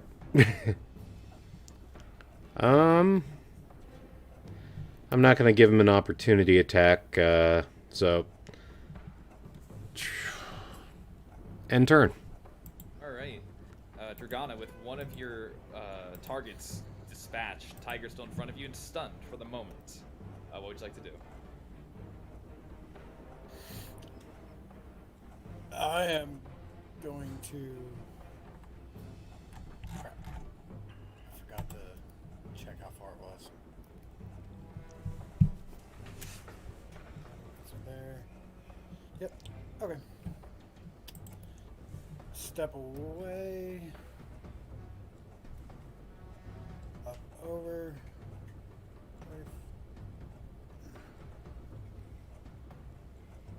Yeah, that's where I'm going to stop. I'm just going to start kicking the guy on the ground.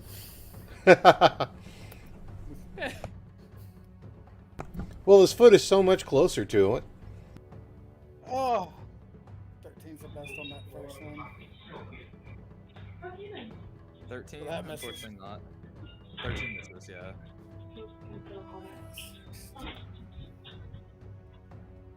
16 will do it. 16 for the second? Yeah.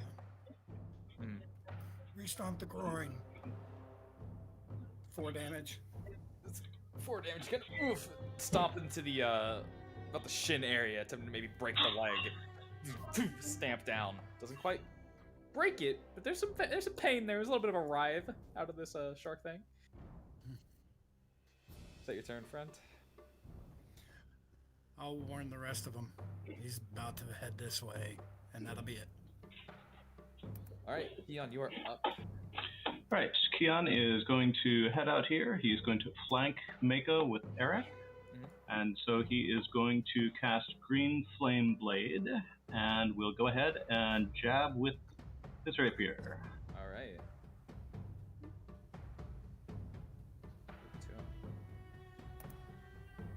Uh-huh. That's going to be a 22 to hit. That'll certainly hit. You can roll Okay. for crit if you'd like. Oh, yeah, good call. Oh, yeah, no. Okay. Natural one.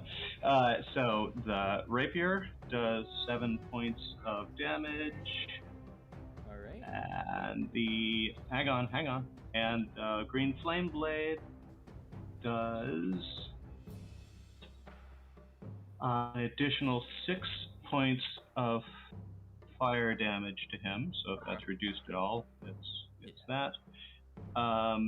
And then fire also leaps over to Finn and is going to do another D8 plus 3, so that's going to be 8 points of fire damage. But Finn still has Hex on him, so that's also going to do 5 points of necrotic damage to it. All right. Quite the combo, Mr. Keon. As you walk up and stab it into the back, and there's that, you feel the blade sink in relatively easily as you found an unarmored spot, and you can watch as the flame kind of rushes up your blade, almost an after effect. It doesn't seem to gain quite as much purchase on the body as it kind of washes out, and you see this faint steam rising off as there's this like little bit of a layer of almost dew clinging to the body. As it rushes over to Finn, does very much the same, but you see the wounds that have already opened on Finn begin to fester just slightly from the necrotic damage of the Hex. Great. And that'll be my turn. Alrighty. Baldwin, you are up as Finn is on the ground in front of you, kind of rolled over into your leg, and you look down, and you can see this fish guy just looking up at you, mouth agape, razor sharp teeth just bared at you.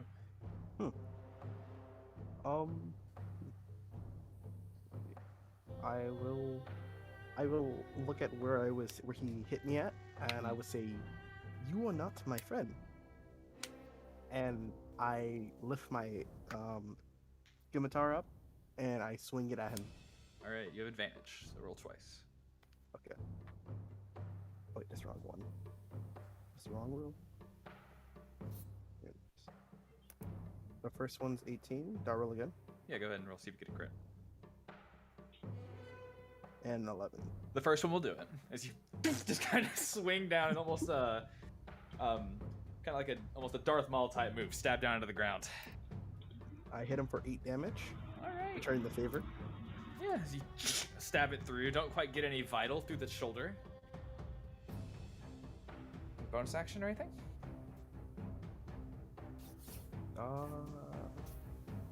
No, that'll be my turn. Alrighty, that will bring us to them, as Finn will use 15 feet of his movement to get himself up off of the ground.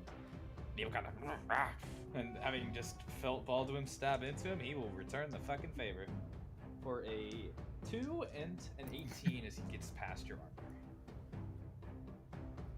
For 9 piercing damage as you feel this, and he jabs you straight back in return. Mako will kind of weigh his options, turn towards Keon, feeling the blade sink in from his back, hasn't quite been touched by Eric yet. And he will just go to town with his claws at you. For a...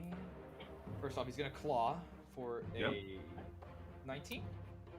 Shield. Okay. Throw it up. You can see that these claws just drag along little bits of the keratin, kind of break off, and don't quite push through, fall to the ground. As he's going to lunge forward and attempt to bite you. Oh boy. For a 17, as he can't get through the shield either. You watch the jaws hit, but he isn't able to push through it. Love that spell. Tiger is going to stalk his way forward, kind of seeing his friends, look up and see the small half-drow in the wood line there, and just kind of sprint over. He's going to make one swing with his claws. For a 24? Yeah, that'll hit. And he will take 10 cold damage. Gotcha.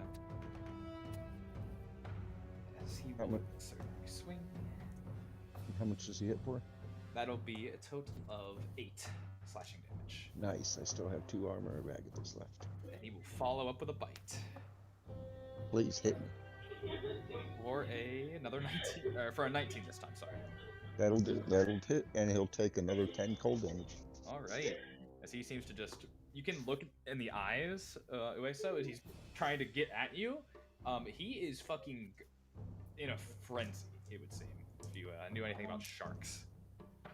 Yes, I'm very familiar with it. A little bit more damage this time, as you can feel the teeth sink into you. You are going to take a grand total of, that's going to be 20 piercing damage. Damn. He gets you pretty fucking good. Sinks his teeth into your shoulder. You can see the eyes roll back in the way that sharks do when they strike. And I believe that will end their turn, bringing us to you, Ueso, this massive shark-like creature now right on top of you, kind of lumbering over you. It stands about 8 feet tall. How does he look now that he took 20 cold damage? Does he look like he's hurt at all?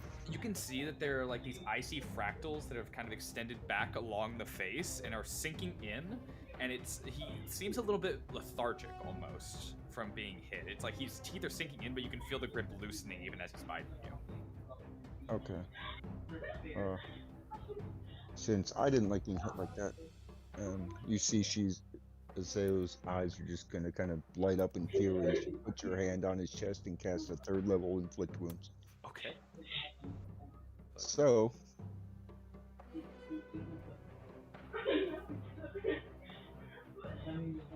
that misses.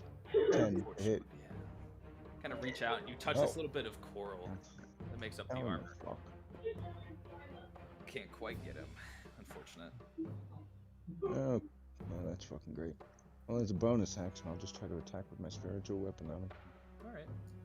Well, on Finn, because that's what I can reach. Okay, cool. Sounds good. All that, and that burns. I rolled a natural 4. Got a bitch.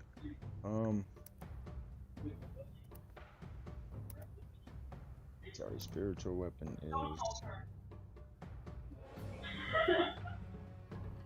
15 to hit. 15 will hit. Total of 11 damage. 11 damage, alright.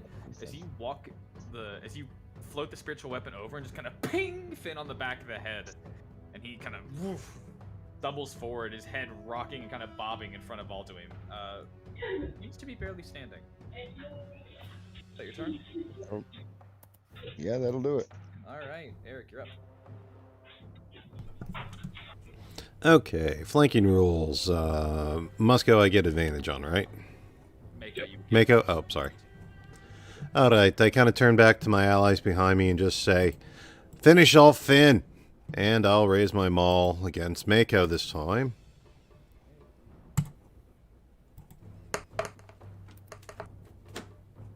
Dirty 20. Okay, that'll hit. And that's going to be the hit for 6 damage. Alright. Poof! Kind of smack him across the face. The back of the head with the maul as he's trying to face Keon.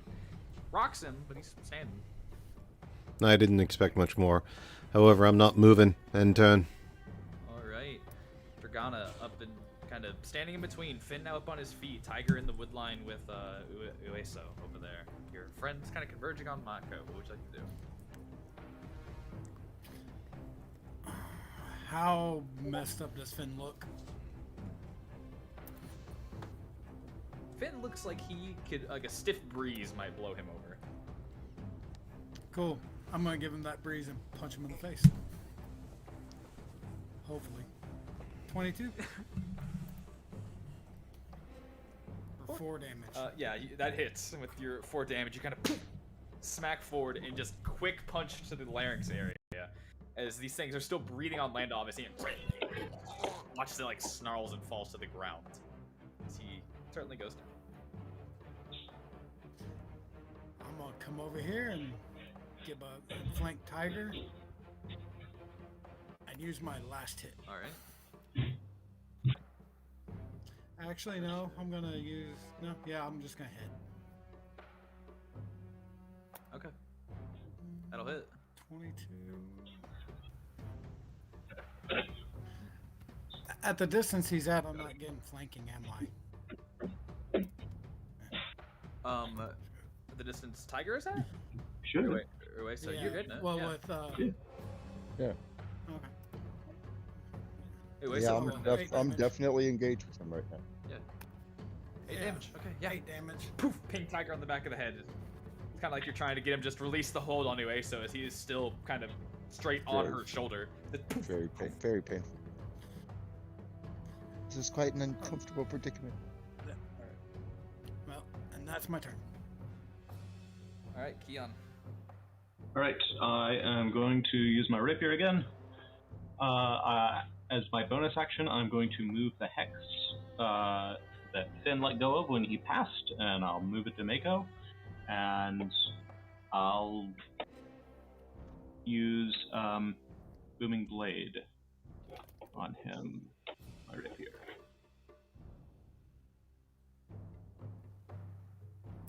And let's see, yep, still flanking, so advantage. Here we go. Natural 20 for 27.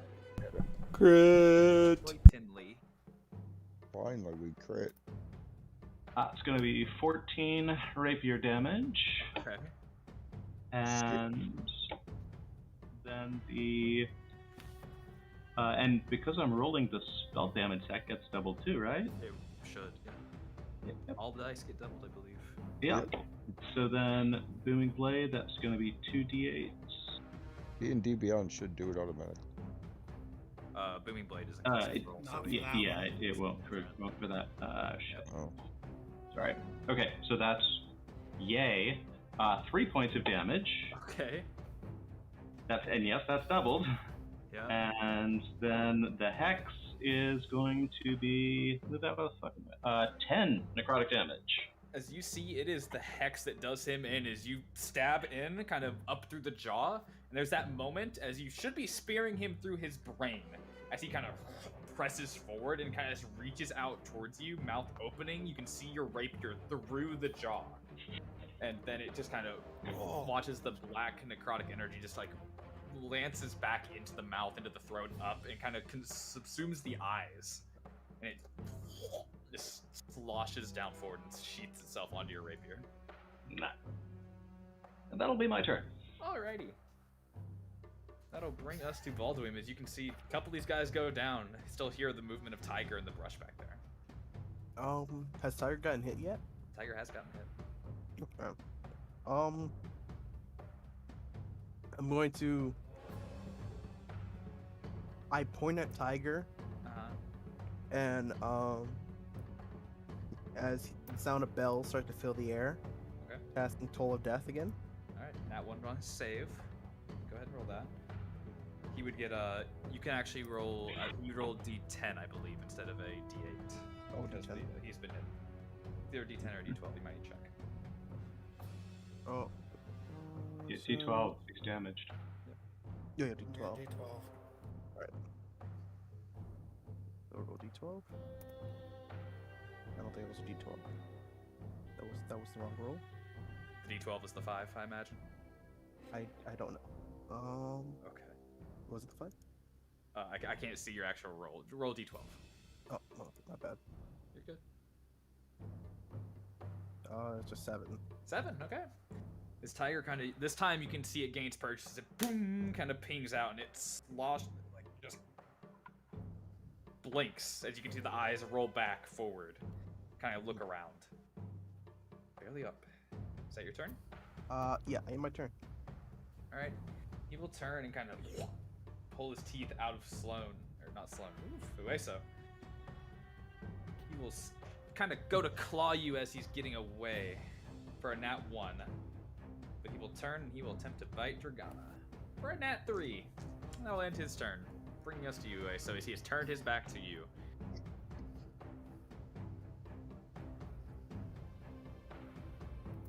Well, shit.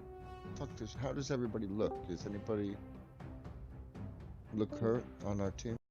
Beaten. Admit to being bloody, but let's take this guy out first. We'll heal later. Yeah.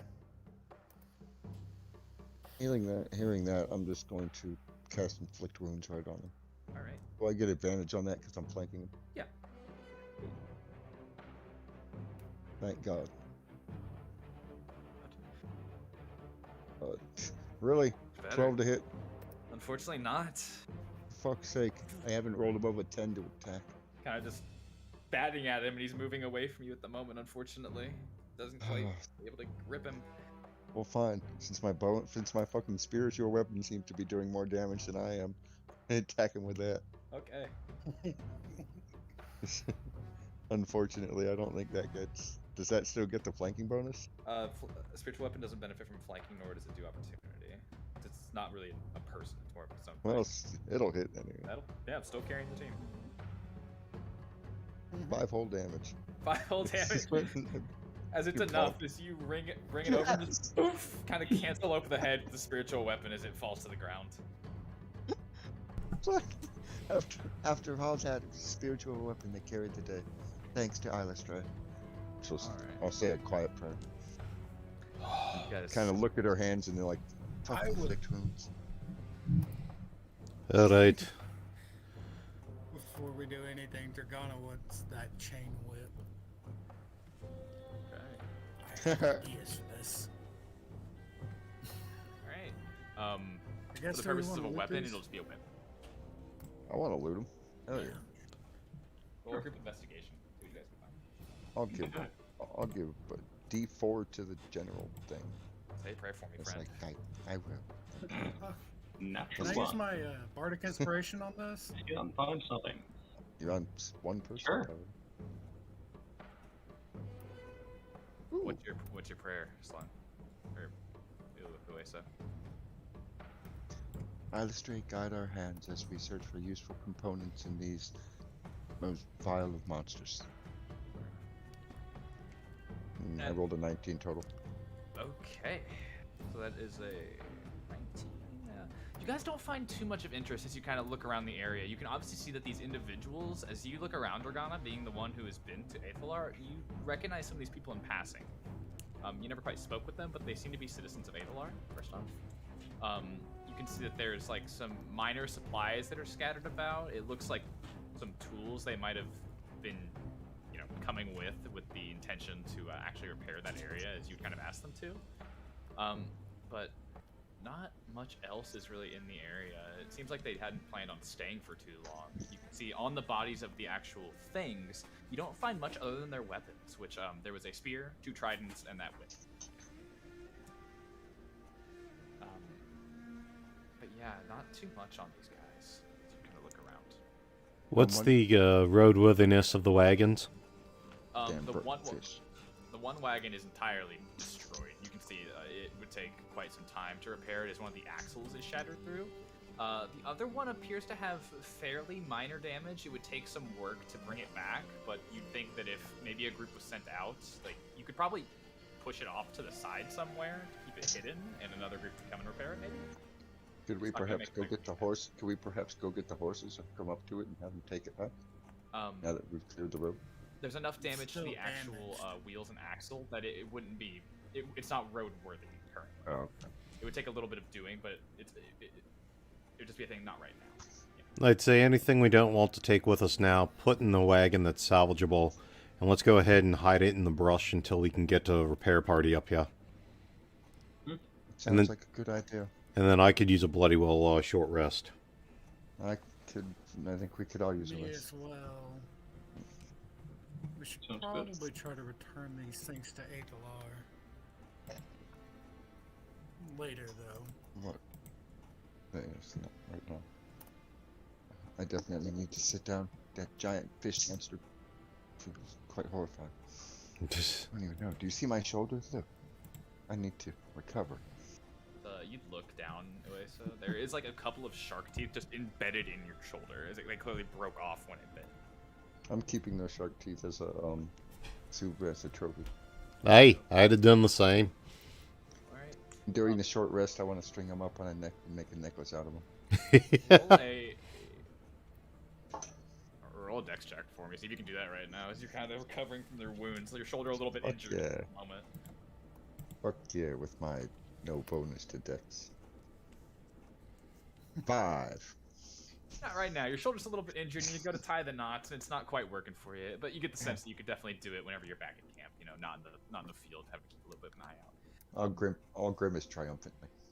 As you guys settle in for a short rest, kind of do as you said, move the cart off to the side and get ready to press on. Let's take a 5-minute break so I can get in some water. Great. Man, I've been rolling like shit today. Like, is anyone planning on taking hit dice during the short rest? I am. Okay, I will settle in and tell a story then. About a group of worthy adventurers who came across fish monsters and gave them the what for. So that'll give you a Song of Rest benefit. Oh yeah. What are you, a Marca Hospitality Bard? I am an Eloquence Bard. Oh, Eloquence. Would I use a hit Is that- die? Yeah, you would want to. What are your HP at? Right now I'm at 14. Out of? Yeah, you 30. definitely when you use. I would use a couple of hit die myself. How do you use them? Just click on your top thing where it says your character. Just click short rest, and when short rest comes up, it'll say hit die. Click those boxes, and it'll roll them for you and heal you that much. So what he's gonna do is give us it's a bard thing that gives us I believe an extra hit die. No, it gives you an extra 1d6, and I rolled a 5. So everybody who took who spent hit dice gets an additional 5 hit points back. Nice. Excellent. Okay. Are you supposed to use on a short rest? Just one? Long rest. You can use. I believe you can use up to half at once. So half them at 3rd level. Yeah, that would mean that you could use one. Like I used too. So. I rolled a 7. No. So is that rounded up or great. down? 1d10 plus 3. Usually you round. Well, you always round down on damage. I don't remember on offhand. hit dice I have to everywhere. look and look. Because I might need to redo mine. Because I rolled 3 and I only have 5 total. 4. Let me see if I'm remembering the rule right.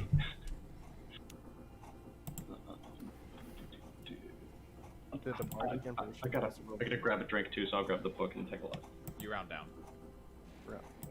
Round down. Just like you round down.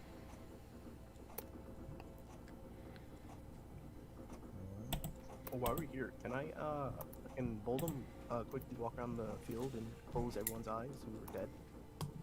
Sure. So you kind of get up and move about. You see these people kind of run the gambit of ages, Baldwin. You see there are a couple of older-looking guys. There's a young woman who was with them. Appears to be a young man or two who was with this caravan. You able to close their eyes, give them a little nod of respect.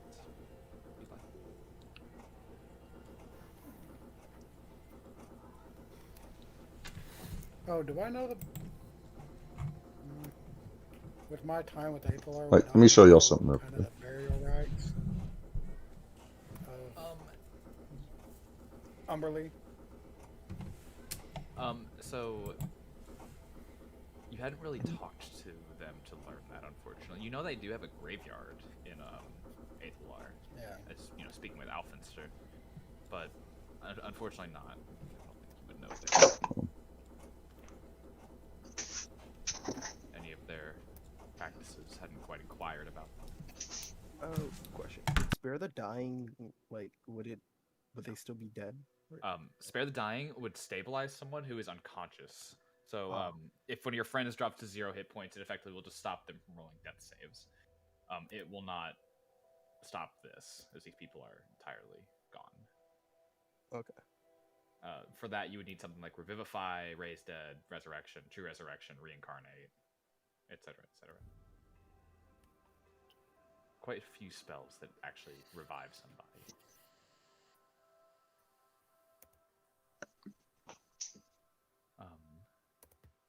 Everyone gets back. Who are we missing still? Really quickly, just run and get some water. Yeah, go ahead. I am back. I'm live streaming my cat. Nice. I noticed.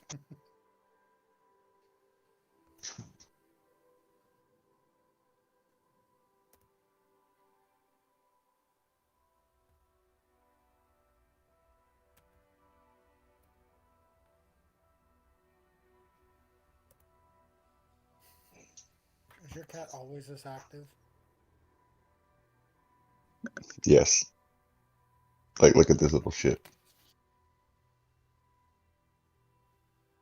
I'm not even doing anything.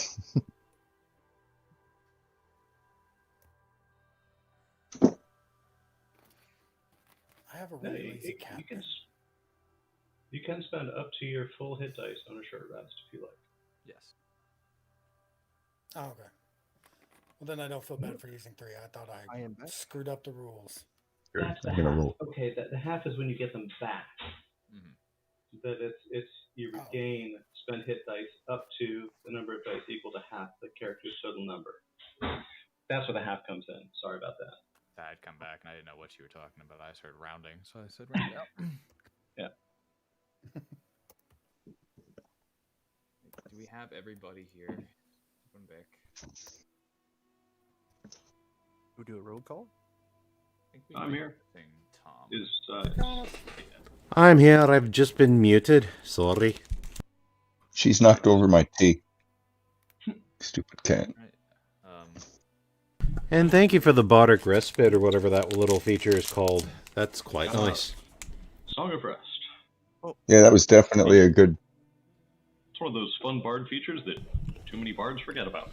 You can so come on any war party with me any day. Just wait till I become an inspiring leader. I'm going to If I ever make a healer, that's going to be like the first feat I ever pick up. Oh yeah. Good. I needed that. That puts me back up to full. All right. As you guys kind of gather yourselves after your little short rest and begin to press your way onward towards Holyhead, you'd walk for another hour or so before you'd reach a crossroads. The western path, Dragana, you would know well, leads down towards Aethelwar. Eastern path, or from your perspective, eastern, it would head north. Presumably heads towards Holyhead. You guys can faintly see the rain has started to come down a little bit heavier now as you're making your way forward. Masking you guys somewhat, you can look back and see that you are leaving tracks, but everything's lightly obfuscated right now for the sake of game terms. And you can begin to make your way. Yeah. Dragana, were you going to cast another Pass Without Trace? Might be a good idea. What with the rain? Right, because that would prevent us from leaving footprints, wouldn't it? It would help them from noticing our footprints. I believe that. Yeah. I believe that once we pass with it, they can't see any signs of our passage. Yeah. I think you have to have. Let's see. Today for the duration, you choose your temporary feet. It doesn't matter. What do you want to cast? It says it can't be tracked, so yes. Yeah, a creature that receives this bonus leaves behind no tracks or other traces of its passage. Okay. That minor detail aside, are you casting it, Dragana?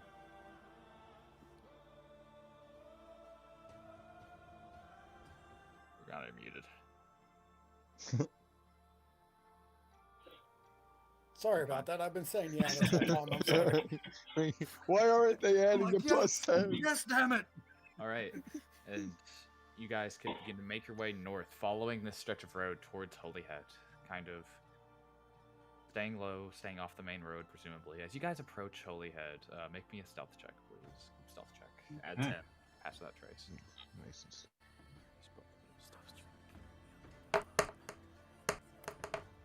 I rolled 11. And you said plus 10, so it's 22.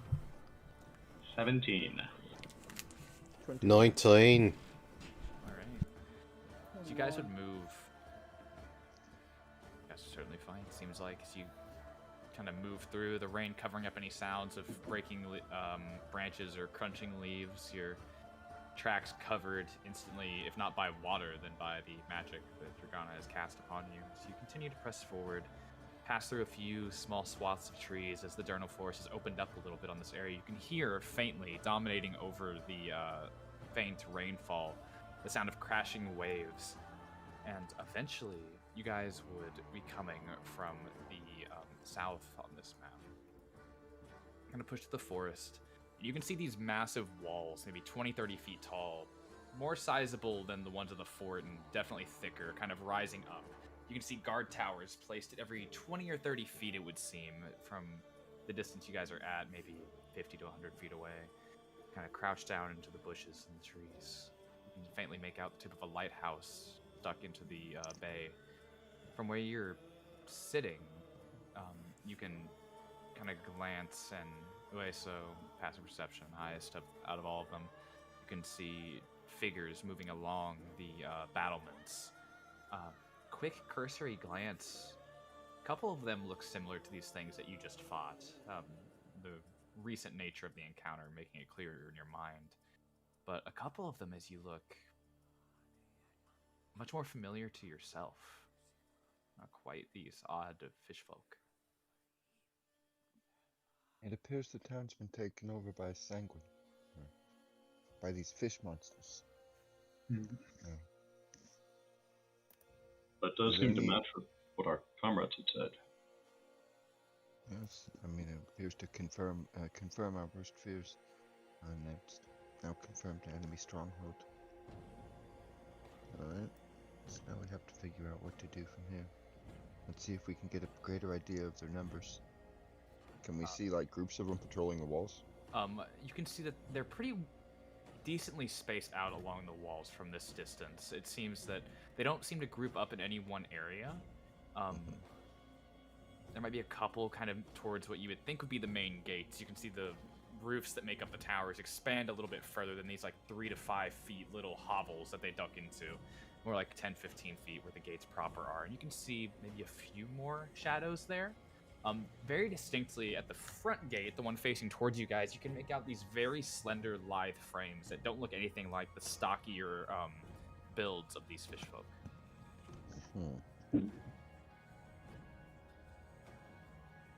Well, I say we take out the town.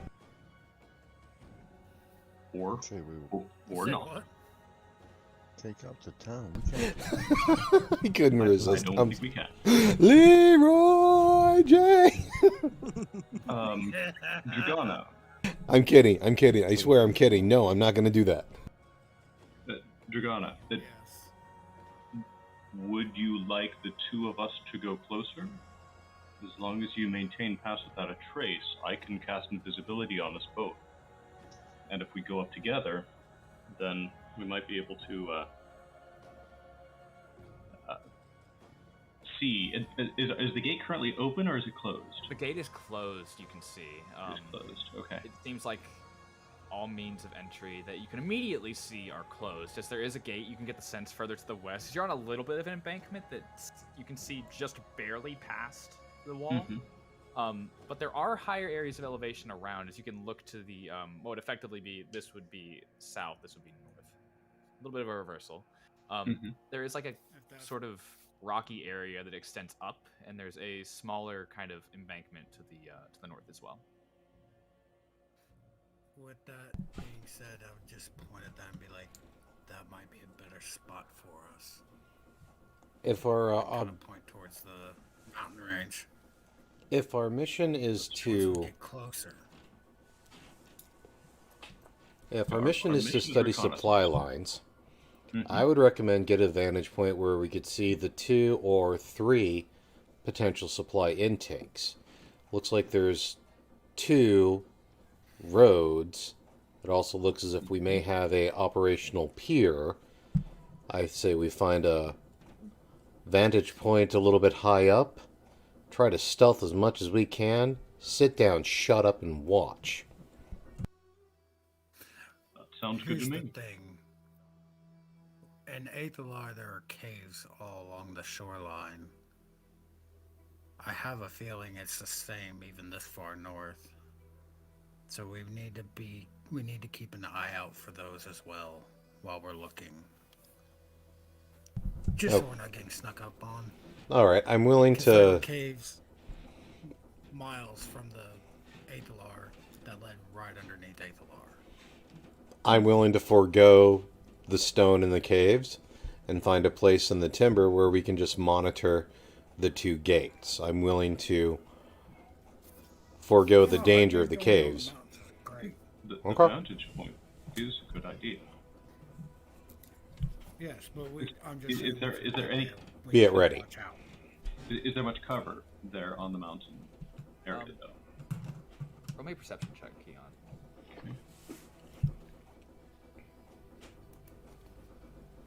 22. 22. You can see there are areas where the outcropping is like irregular and sort of juts out, and the rocks are a little bit higher. There isn't so much a timber line or anything along those lines, but you get the sense that perhaps further up towards the peak, you might be able to hide amongst the rocks. Okay. And so the rocks we're looking at, they're the ones at the top of the map, or at the lower right? To the top of the map. The ones to the Top of lower the map, right okay. are they're significantly lower. You get the sense that you can still get a faint view of the town, though not quite as much of an overview of both the town and this possible bay that's on the other side. So you can hear the waves hitting against the rocks. Okay. You get an eagle-eye view from that side. Well then, I suggest that we circle around and get up in that area and sit tight, see what we can see, and take some good sketches of the area. Okay. Agreed. Sounds like a good plan. Remind me to grab a rock from this area as well, just in case we get a mage with teleport. Very good idea. Right, so we will head over to the rocky escarpment then, and See what we see. You guys make your way over to the promontory. Could you all make me a stealth roll as you're kind of moving, kind of getting across the road, going through the timber line, trying to make your way up without being noticed? We have pass without trace still? Have we still have. I still tried. I hit a crit. That's You disappear. 23. 17. 17. How do you have 7 with plus 10? He corrected to also 17. 17. 30. So 30, Okay. 17. Where's the game? Okay. As you guys kind of push your way forward and begin to climb the promontory, feeling somewhat safe about it. Let's see.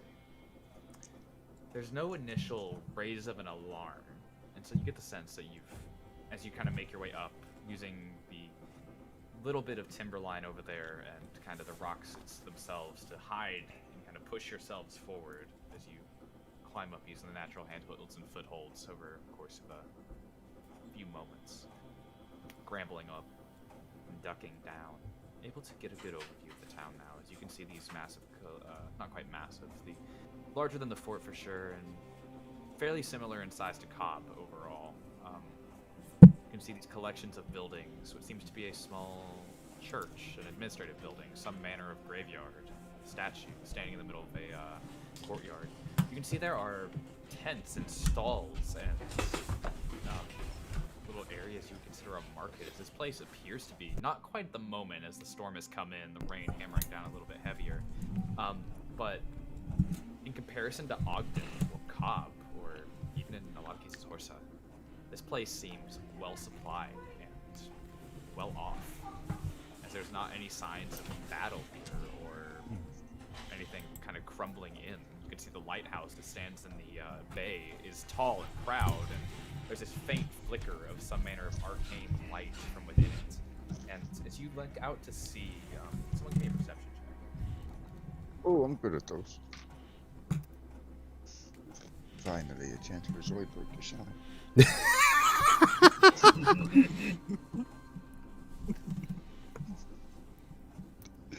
That will be 23.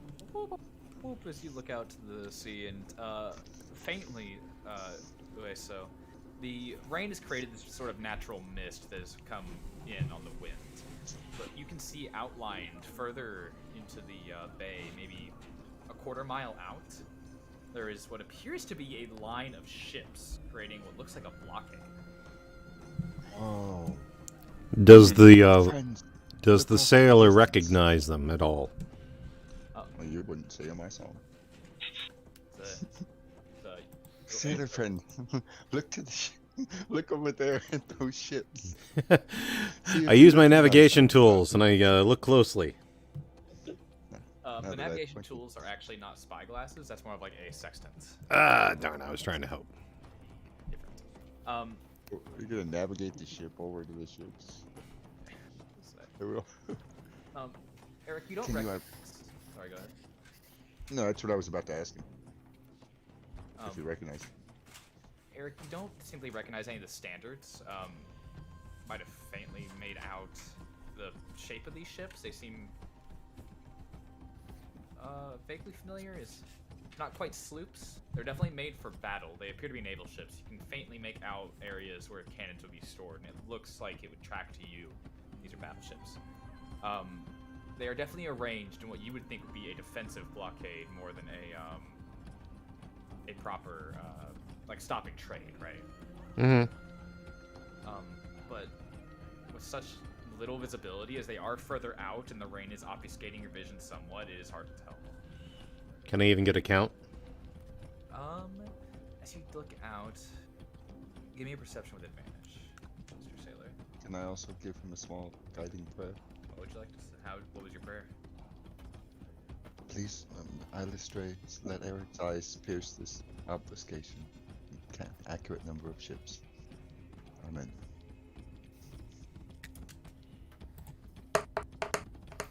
And so you have a D4.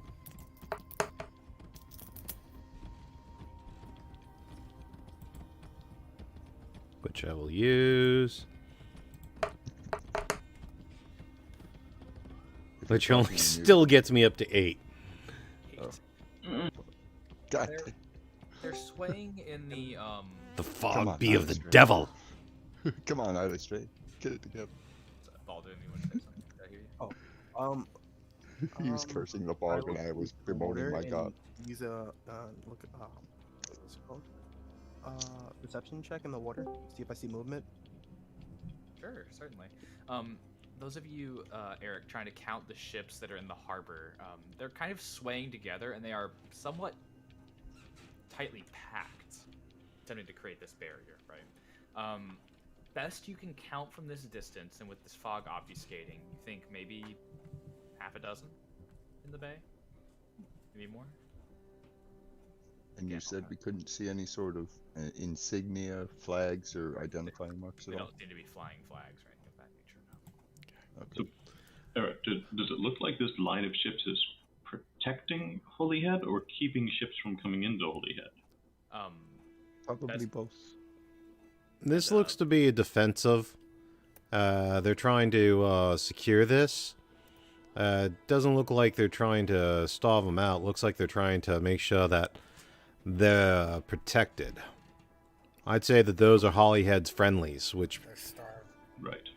And Balduin, as you glance out into the water with your 12, you can faintly make out there is a little bit of movement along the coastline. Not quite further out into the bay where the lighthouse is, but almost like directly where the shallows would begin to break, where waves would begin to crash.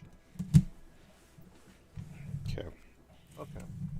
Have we gotten a good map drawn of the city at least yet? If you guys have been up there for about an hour, why don't you roll me a stealth check first off? Do I need pass cast without a trace? Dear Lord. Has it worn off? It would have worn off by this point. It would have. Yeah. Cool. I would Do highly that. suggest. I am very susceptible to failing stealth rolls, so I would appreciate it. I'll do that, but I'm gonna have to take another short rest. So we're gonna be here for a while. Ooh, my 8 turns to 18. So mine becomes a 16. 15. I'll tell you in 1 second. As soon as the die fades and I can roll it again. Come on, die. There we go. 18. Okay. 32. I like that. I rolled a 30 or 50 total, so we would average 25 even if I disadvantage. Like, fuck. I'll clustered up there, kind of tucked away into the rocks, you guys get the sense that you're fairly well hidden. And as you glance down, you could get a decent map of the city drawn out. It is a little more complicated. There are areas that are covered that you can't quite know what's Of course. there. But you can get the basic road map drawn out of what goes where and what's kind of moving in and out of itself over there. Would we be able to get an idea of guard rotation on the towers? How many are generally stationed there and their rotation times? Roll an investigation check on that instead of observing patterns. Can I assist him on that? Yes, sir. Can I give him guidance? What's the prayer? What is this? Just Eric comes up with ideas and everyone helps? Alistair, please this time let Eric, well, let him succeed. He needs this one. With advantage and a D4. Okay. $13.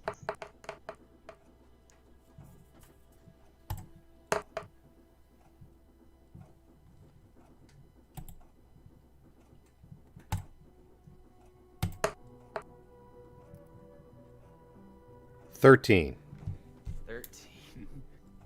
It's unclear as you guys are watching, your attention somewhat divided between looking at the ships out in the harbor and kind of watching the guards and trying to observe the people. The 13, you'd get the sense that these guards rotate at, you think it's probably every hour. They would actually like kind of switch out guards. You'd be able to watch as they would come off of the wall, but you don't quite see as they kind of move into this covered area off of it and kind of scatter, it would seem, as you lose them in the slight mist. Okay. Have we seen... Go ahead, please. Do the humans, or the non-fish people, do they seem to have any sort of uniform or distinctive markings or anything? Roll perception. Straight guide his eyes. 22. 22. Kind of And if a luster's going to guide my eyes, that's an additional 1. 23. 23. As you kind of move and watch these individuals that walk with these people, with a 23, as you're able to kind of lean forward and squint, trying to make out the details of them, you can identify, first off, Keon, that these are elves. Not just that, they are drow. Oh. See, kind of patrolling the walls. They have, like, what uniform could qualify from just dark clothing and sort of, very simple armors. They don't have what appears to be an actual proper uniform amongst them. So simple armors, are we talking like studded leather type simple armors? It's hard to tell. Definitely looks like probably along those lines. Studded leather. You don't see any of them walking around in full plate. Right. Or even half plate. Right. But they move with familiar grace, and they kind of look about, try to observe. They seem to very distinctly avoid sharing space with the fish folk for too long. But yeah, that's about all you guys get. About an hour and a half, perhaps 2 hours into your little stakeout here, you'd watch very distinctly as there is a ruckus. Crowds kind of gather and move. You can see even the individuals on the walls would kind of turn and look. As from the church, there would step out this very distinct, almost haughty looking, holds his shoulders back with this very distinct pride, chest out, sharp features. Appears to be some manner of holy man. He wears these robes that kind of come down to the ground. Not quite amber blue, much deeper, almost royal, golden effects. And you'd watch a small crowd would gather with them as he would raise his hand, say something, kind of gesture with a wide sweep towards the water, as this small crowd would pour out of what you could see was a church of sorts. You'd see, as they come, they pull with them what appears to be one figure out of the church. This very distinct, somewhat blue-tinged skin, white hair. A moon elf. Yeah, looks like a moon elf as it's dragged behind them. Seems to be on a chain of sorts. Its body barely able to support his weight. As you can briefly see, it is a man.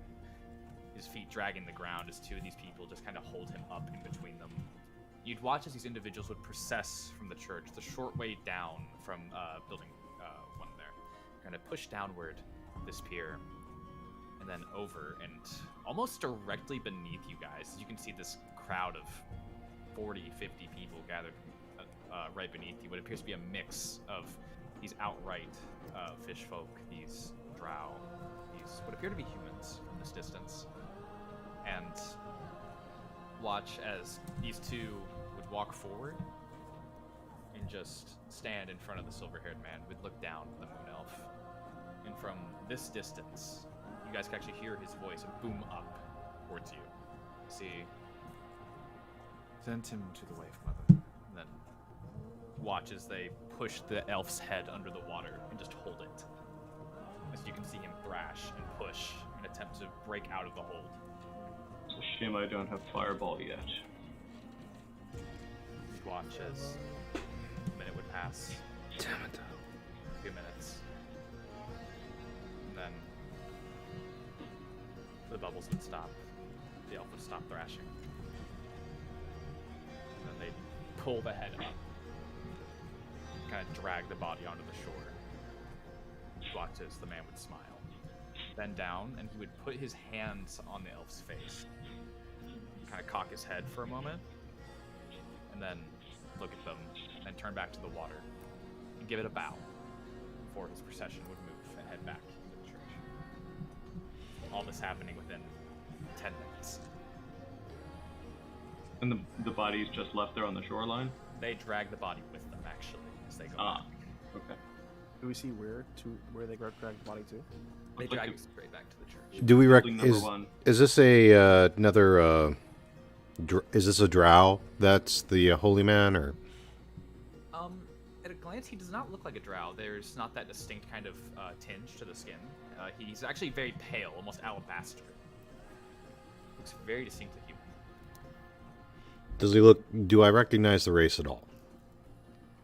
I'd say he looks very distinctly human, but nothing kind of making him stand out.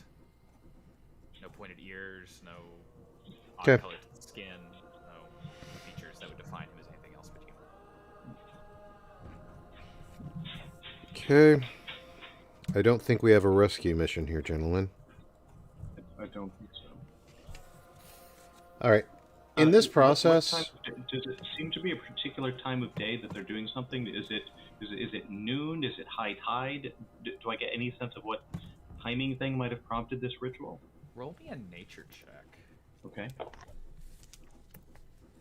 I will assist with that. Okay, great. Alright.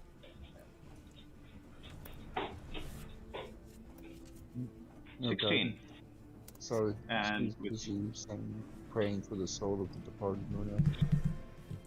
Okay, with the prayer, that's going to be a dirty 20. Dirty 20. As you look, Keon, kind of watch as the tide pushes in. It is close to the edge of the town. You get the sense it is probably high tide. You'd watch as they would drag the body away. Within a few minutes, the tide would kind of slowly recede. Okay, so then that's the timer for the ritual. Is it happens at high tide? potentially. Potentially. Okay. $1 million question here. In this time we've been up here, have we seen any cart, grouping, ship, in or out? Have we seen any supply move? As you've been up here for a couple of hours, you had seen a small group come from this, what would be the southern area here, kind of walk up. They don't appear to have a cart, but they did seem to have, like, actual, kind of animals in tow, some sort of, food supply, probably hunting in the south. You would have seen a smaller group kind of come from this way as well, almost that road you came on, but perhaps from further to the north in those woods. Again, not with a cart. You would see as the tide would begin to recede that a boat would come in off of those ships proper, looks to be a launch, would come into the pier, and they'd begin unloading things onto the... Okay. Looks like they're resupplies from the water. And that will be difficult, but not impossible. Once I'm done with my short rest while they're doing all this investigating, can I see if there's anybody coming in or out of the shoreline to the south?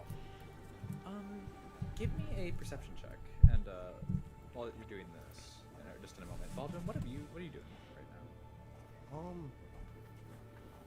And I will pray for your Kind of protection as well. contemplating seeing the elf be drowned. Since Bolton's alignment is lawfully good, he sees it as an act of unlawfulness.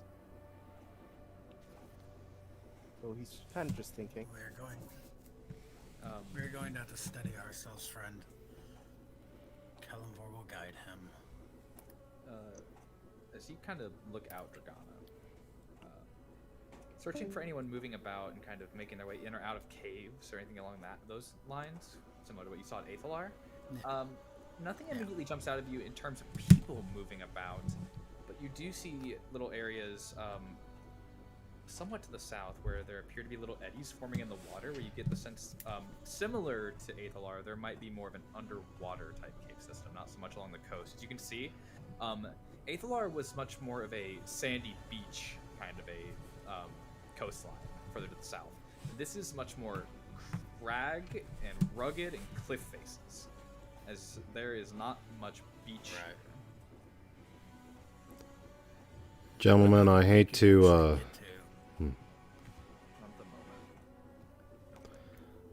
Gentlemen, I hate...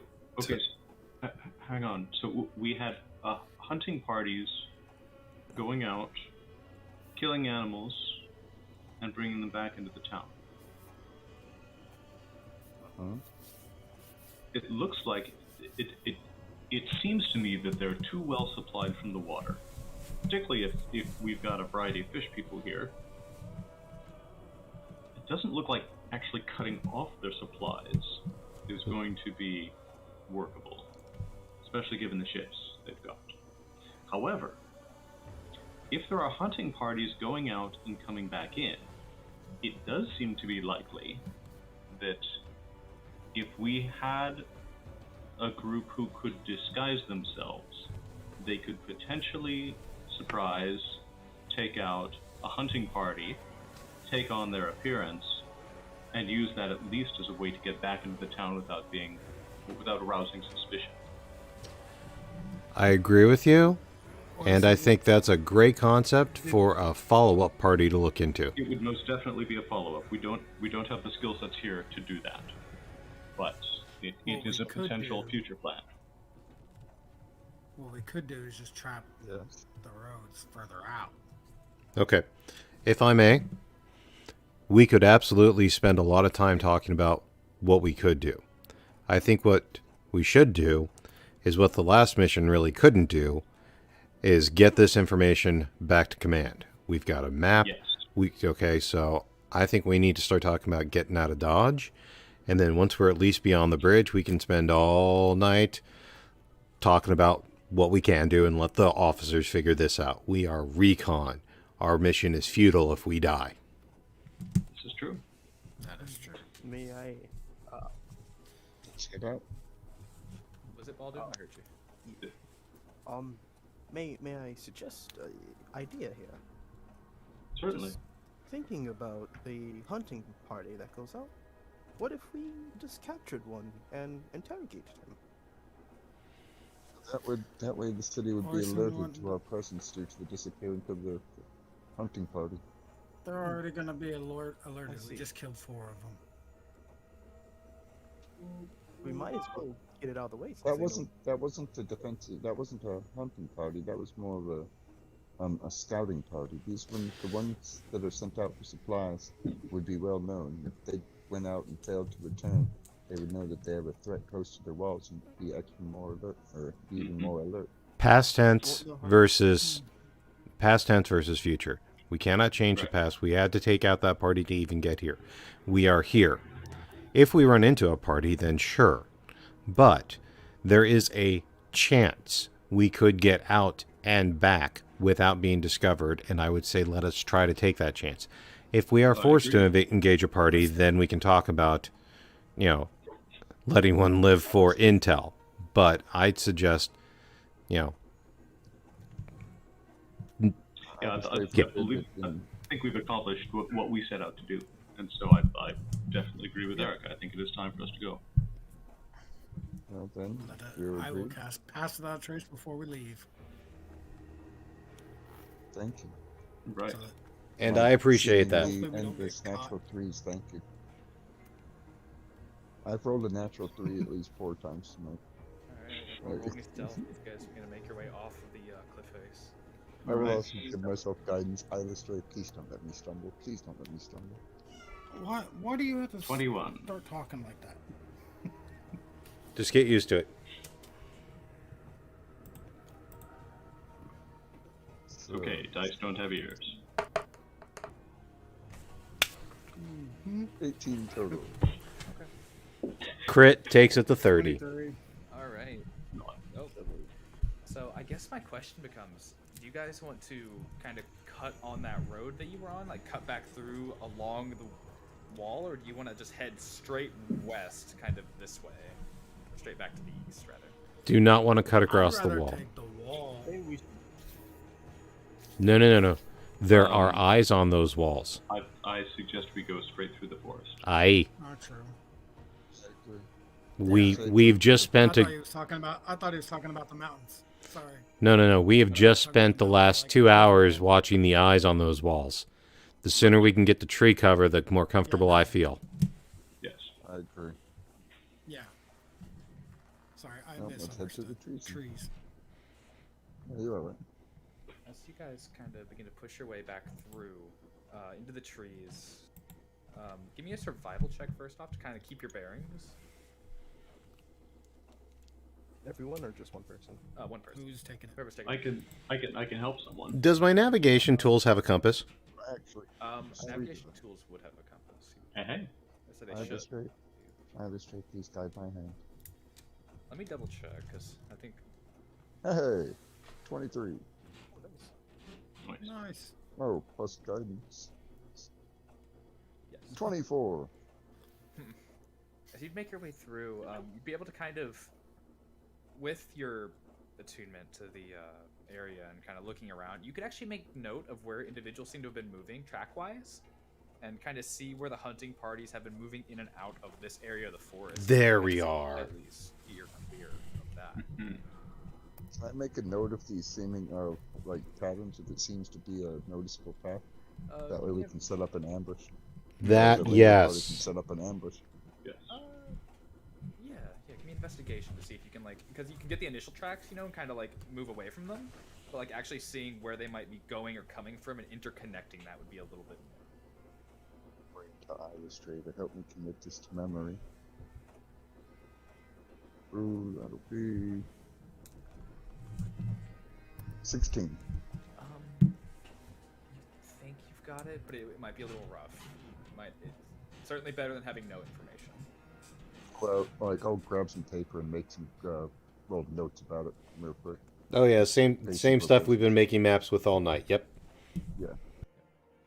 Make a special note of it, like, you know, possible ambush points and just little doodles like that. Right. As you guys would go walking through the forest, kind of pushing your way back towards the road. No. Sorry? So I was talking to my cat. She's Oh. scratching. I was going to say what? You would eventually watch as the area would give away just slightly, and you guys would step kind of... It seems like you're kind of close to the road, but you've kind of as you've cut through the forest, you'd find yourself in this little area where, like, little pools of what appears to be perhaps salt water, kind of gone to the ground, looks like a little bit of a grotto, like almost a bayou type area. To be coming from the east. Ooh. Fall back. Saltwater? Could be. It's just hard to tell. These could be entrances to some of the caves that you were talking about, Dragana. Can we give this a wide berth at all? It doesn't look like wide berth is much of an option. these passages look kind of narrow. How high is this cliff face to the south? Indeed. It Right. stands up about 30, 40 feet Where's my pen? over here. Over here. Oh, to the south? Same no, thing, about 30, this one. 40. Yeah. Okay. Yeah. Okay. Yep. All pretty similar. And what is this thing? It appears to just Here. be a rotted bit of tree. You're kind of, it's an area Oh, of view of okay. tree. Yeah. Got Kind it. of rotted Okay. and falling in on itself as it doesn't seem to have gotten quite proper nutrients, but it's still a tree. Okay. As you can look around, you guys can see little bits of like fetid saplings, and the water looks a little brackish. Sort of small formations maybe within them. You can see algae and some faint bits of what looks like lily pads, perhaps. Mhm. I roll a perception to get a closer look in the water. See if I see larger movement. Certainly. May Alistair help you pierce the veil. 15. 15. Don't see much. As you look in, you see these like natural formations of what look almost like coral, kind of clinging to the sides. But you don't see anything moving. There's like maybe that faint bit of current that you can see something kind of that's bristling in the water, but nothing too crazy.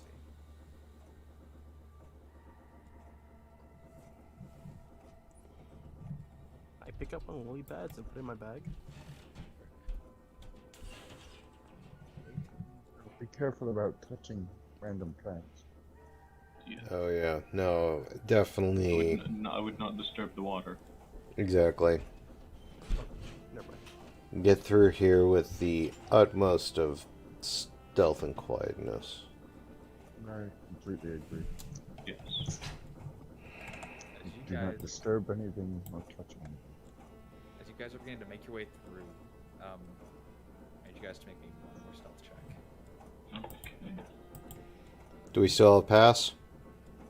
Alistair, please. Take my steps. Pass is an hour, correct? Yes. Yes. I'd say you still have it. Yes, it is. Sorry. Right. Thank you. 22. Thank you, because that's going to be my disadvantage. Crit. So 30. 11, 31. 12. 12. Rolling that one. Oh dear. As you guys are making your way along, kind of east to west, moving along these narrow little land bridges, or kind of snaking your way around, you'd hear this kind of distinct. It's Sloan. So you say Sloan. Ueso would slip, and you feel this faint dip in the land bridge. Her foot would go into the water for just a moment. And you all kind of freeze. Kind of look around. And you kind of glance. Ueso, with your passive perception, you're the first to notice this. You guys would be about here at this point. Push a little further before she slipped. You'd watch as from the pool that you're right next to, whatever order you'd like to be in, obviously. This faint, like almost looks like a bone, just kind of pulls itself up onto the side. Begins to pull itself up as you can watch that coral that clung to the side, kind of pulling itself out. You can see very similarly other ones doing it here, here, here, and here. I'll shout out, "Undead, run!" And I'm just going to cheese it. Start to cheese it. All right, let's roll initiative. Right. Hoping we can get away. Sorry guys, I rolled in fucking nat 1. Actually, Yeah, that's not a bad plan. The mission is to get back to base. It is.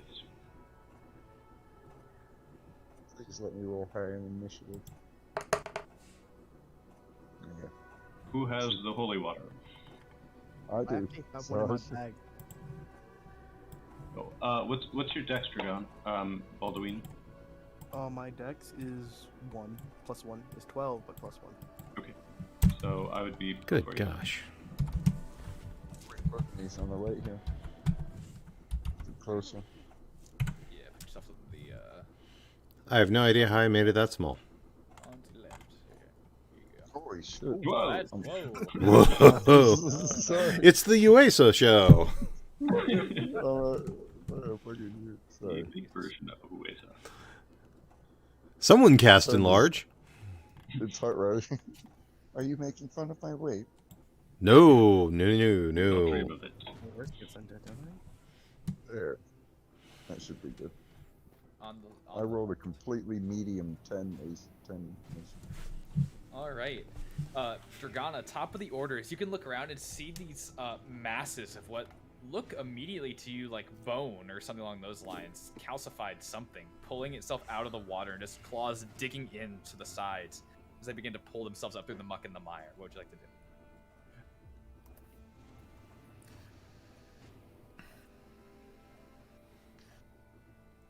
Till everybody gets past me, I am going to run around, get to this side, engage this first one right in front of me. Okay. Does it have a name? Nope.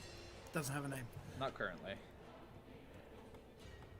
Let's go with fucking. Him.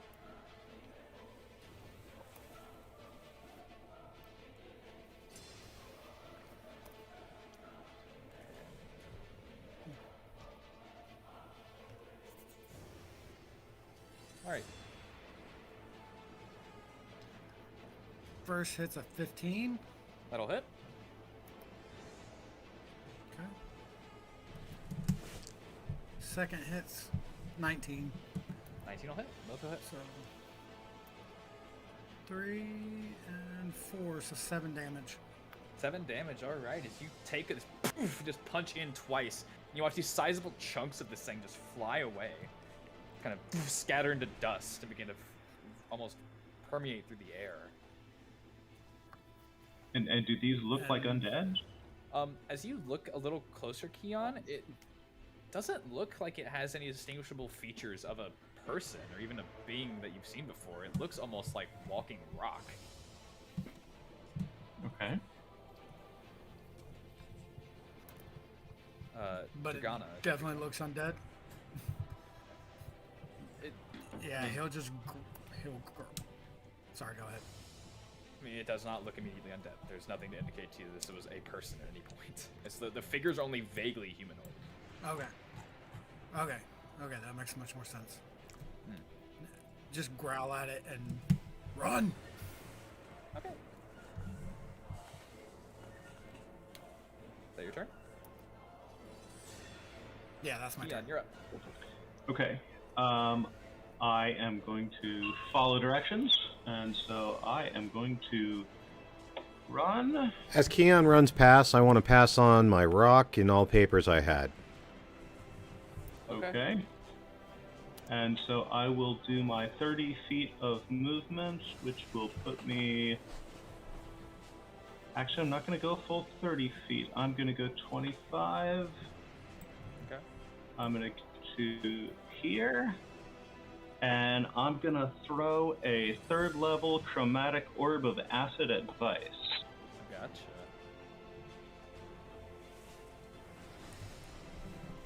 Fuck me.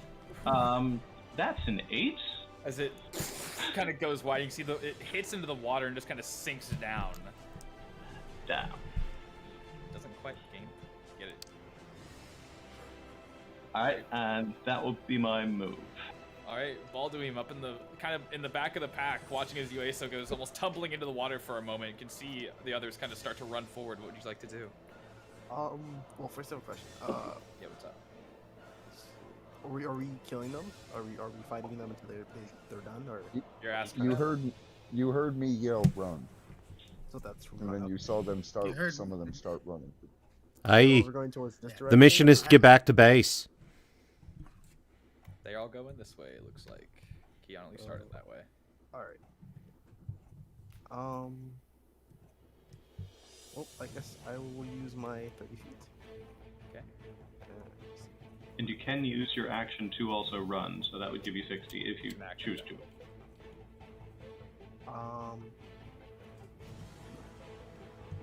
30 right there. So let's go I run 30 feet over here. I want to cast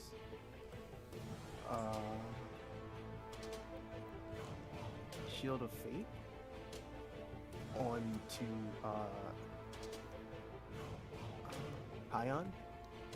Okay. Oh, it's it's a bonus action. Yeah. So you can still use the rest of your action to dash. Yeah, you can still dash with your action. Okay. I guess I'll dash the.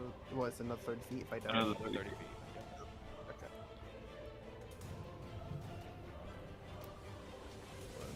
I'll just dash 30 feet this way. Alright. You, don't quite leave Vice's range. She does not get an A up on you. Is that your turn? Yes, that's in my turn. Alright. It's their turn now, as you will watch Vice will take the opportunity to pull herself out a little bit from the water and just swipe at your legs as she's getting up and out. Oh dear. Make 2 swings. One is going to be an 18 and one is a 12. Does it hit if it match? Yes. Yep. As you take a grand total of 13 slashing damage, I need a Constitution saving throw. Constitution throw. What level of Paladin? You're level 3 Paladin, right? Yeah. Yeah. Never mind. Oh. Ignore that entirely. Well, he does need to roll for the shield of fate. Oh, Yeah, you he got- does big damage. Yep. Well, yep. You know how concentration works on Shield of Faith? No. Just roll me a con save. With it being a 13, you just have to get higher than 10. I got 22. Okay, so you're good. As the Shield of Faith remains on Keon. Let me mark you yellow, Keon. Blanche is going to reach up and slice at Dragana very similarly. Very consistent. Says that with a southern accent. 8 Light. and 10. I am from the south, so my accent is coming through. Nothing wrong with it. 18 and 10, Dragana. The 18 hits. Yep. Right. Alright, you will take a grand total of 17 slashing damage. Blanco I'm will get out of gonna the water use and my move over towards reaction. Keon. Do this. Sorry, I'm using my reaction for Stone's Endurance to reduce some of it. It was Gotcha. 17, Blanco. so 14. Yeah, 17, 3. so you'll take 5. Yep. As Blanco will plus make her 2. way out of the water, run over towards Keon, and just make 2 swipes for a nat 1 and nat 2. Not able to hit our elf friend here. Alabaster will kind of sprint its way across, kind of pulling itself out of the water. Eric, you can hear this kind of odd spindly sound as it makes its way over, like stone grinding against stone as it moves. And it will swing at you for a 21 and 11. Yeah, that's a miss. Gosh. 11's gonna miss at least. Okay. Eric, from that hit, you will still take 20 slashing. I need both you and Dragana to make Constitution saving throws. 20 damage. Oh, yeah. Con is 14. Con's 14? 21. You said 21? Okay, yeah. Yes. So Eric, when you're hit, you feel this like dig into you, and it's almost like as you watch it breaks off the fingers and just kind of retracts. You can see it's missing something. Kind of this odd sense of just chill washes over you. And that'll end their turn. Bring us to you, Eric.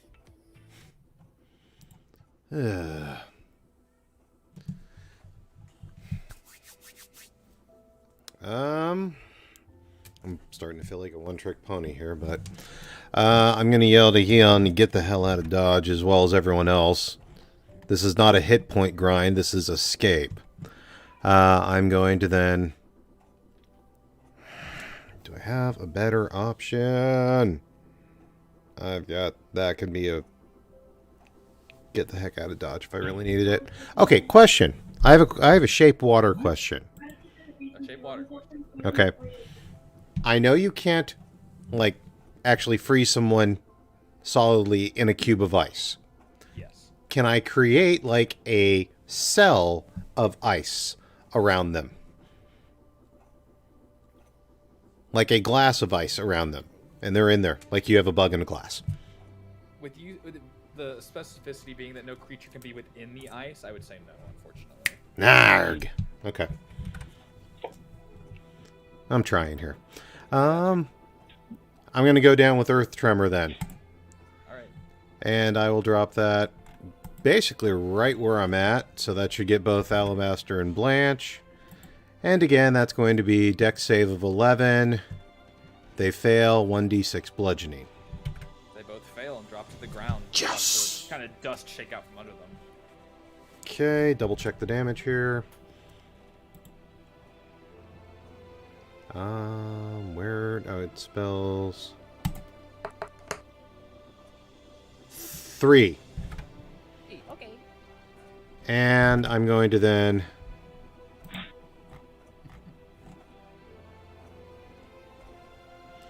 okay, that is a spell. So I'm going to bonus action then my Radiant Consumption to give 4 damage, extra and Radiant damage onto one target, which I'll go ahead and put that onto Blanche.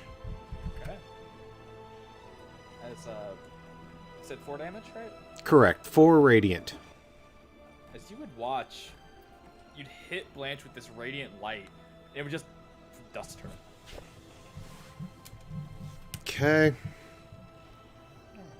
They're squishy. I'm going to then Action Surge and no, wait, I'm not going to Action Surge. I'm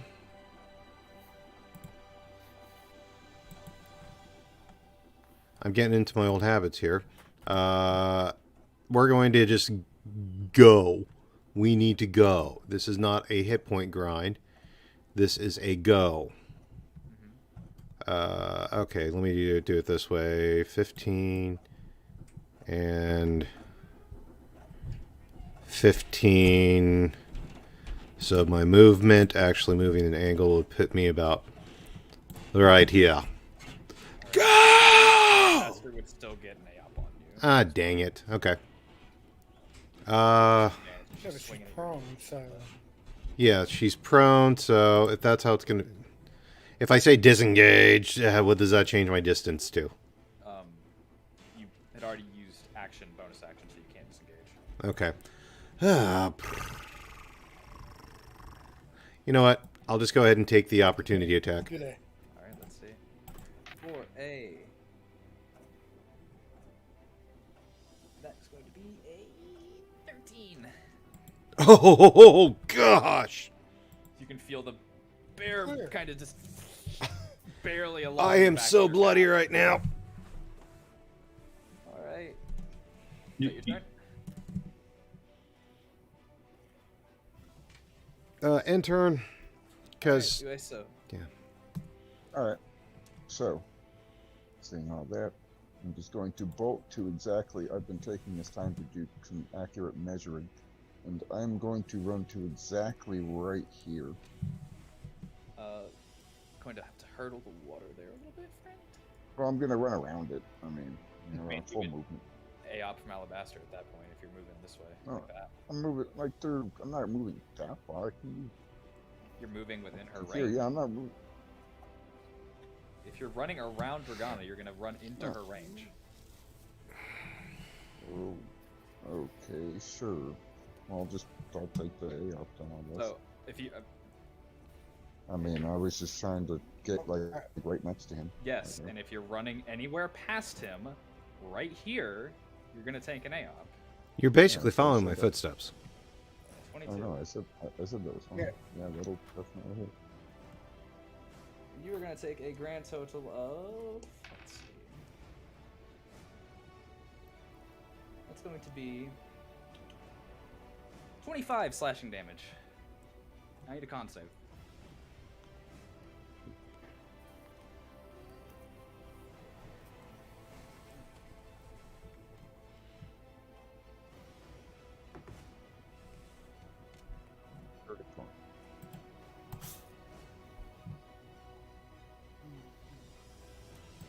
Is that the end of your turn?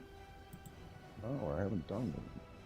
I'm going to stir up spirit guardians and say, you keep running. Now, you think I've been doing that measuring? They're all within 15 feet of my spirit guardian. All on my turn now. All right, Dragana, you're up. That's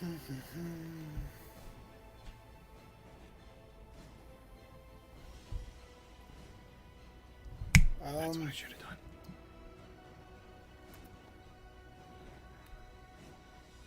No, I'm gonna go. Oh crap, that's still gonna get me. 2 outs.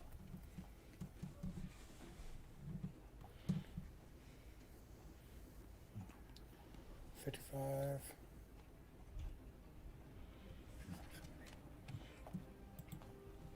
$80. Okay.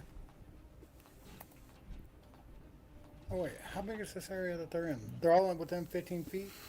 Ah crap, I can't do that. Never From mind. where you are currently, one's like a little bit further. Well, 15 feet around each other. Roughly. Okay.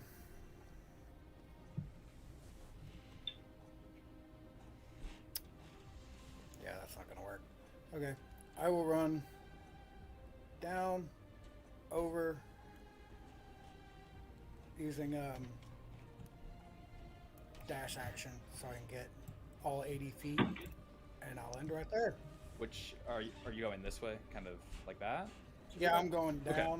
Yeah, I'm going down, and Down and over. I think that's where I ended 80. Okay, yeah. You good.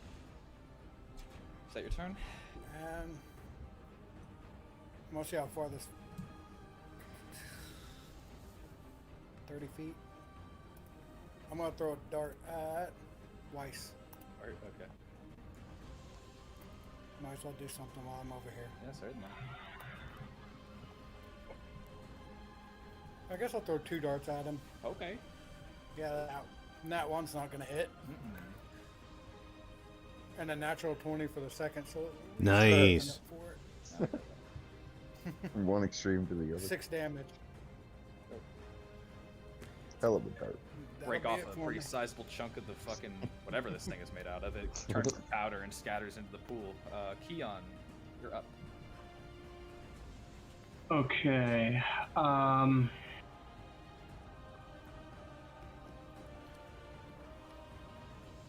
strong do these things look from what I've observed them doing? It seems like they can dig their claws in really well, but like you see that any hit that touches them, like whenever Dragana even throws a dart over and kind of hits Vice, it poof, a little bit of the stone just kind of turns to dust. So it looks pretty frail. Okay. Then I am going to begin my movement. I'm going to head this way. And then I am going to... Blanco would get an AOP as she was in range to hit you last turn. That's fine. I will, from just in front of Uaseo, I am going to cast Entangle on the 20-foot square that will just catch both Blanco and Alabaster. Okay.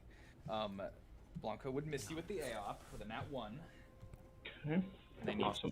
strength saves, correct? Yeah, it's against a DC 12. Yes, it is a DC 12. Oh, I don't see this. Be quiet. That was a nice Alright, so they both fail. change of mood. Excellent. As you can watch these vines kind of snake out and wrap around the legs. Alright, then I will continue running then. And that will be my 30.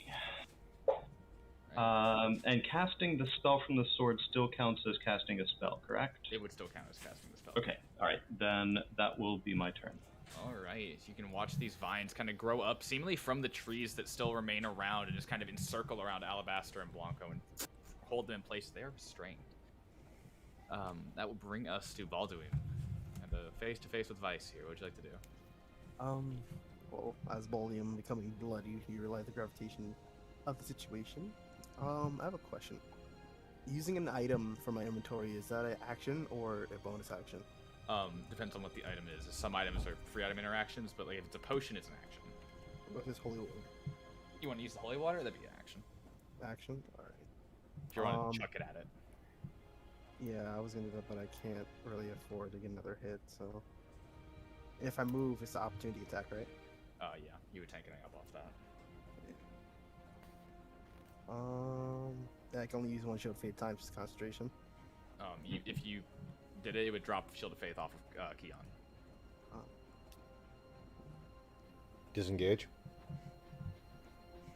Yeah, disengage is an action, and then they wouldn't be able to AOP you. If I disengage, I won't. Yeah. It won't. I have opportunity attack. You can't Correct. job if you disengage. And I'll like to disengage. Okay. You still have 30 feet, and you have a bonus action. And running can't be a bonus action, right? You're not a rogue, unfortunately. Or a monk in some cases. Right here. This 30 feet will get you about on this line. Yeah. Maybe that's about the best thing I can do right now. Alright. Yeah, I'll just run 30 feet. Cool. Right.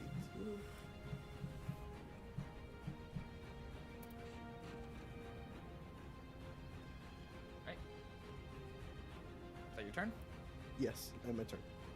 Alright, Vice will pull herself out of the water, and she will kind of glance around the others. She make a wisdom save, please. Yep. Yeah, For guardians.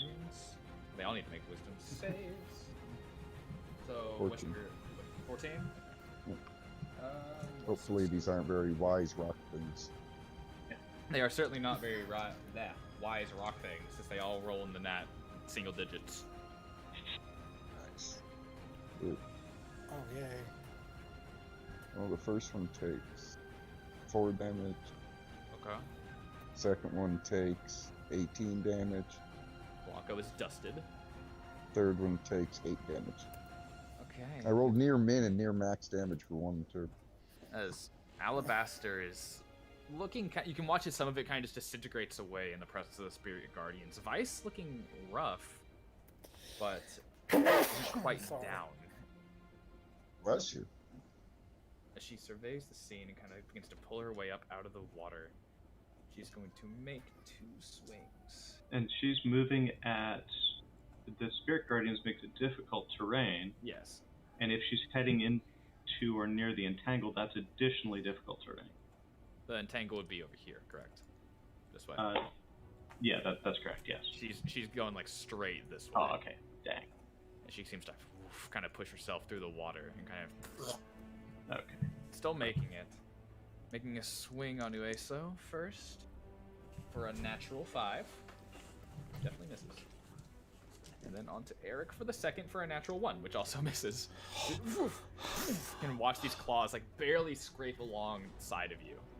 Don't quite manage to get you. Oh, wait. How close is she to me?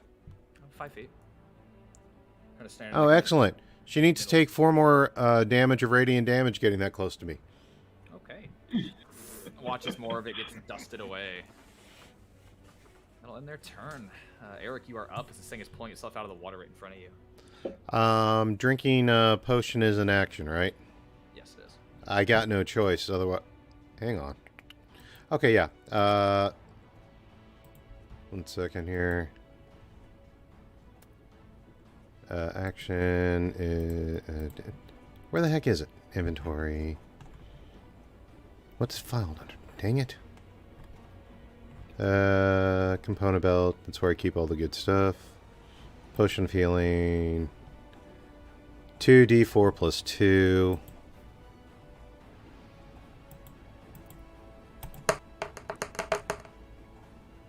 Seven, 9. Okay, I'm going to tempestuous magic. 10 feet. Which gets out of the opportunity attack. Okay. So that gets me here. So that's 10 feet. That And- rock of thunder. Yeah, and then I should have That tempestuous magic, the flight, does it? My standard walking distance is 30 feet. Do I have 30 or 20? You would push yourself out 10 feet. That's distance traveled. I say that you have 20 feet left. Your DM. This is why I asked the question. Yeah. Yep. I'd say 20. I'd say you have 20. You traveled 10. So. It's fine. And I just yell, "Get out!" And turn. Okay. Anyway, so. Okay, that changes my a little bit. But okay. Instead, because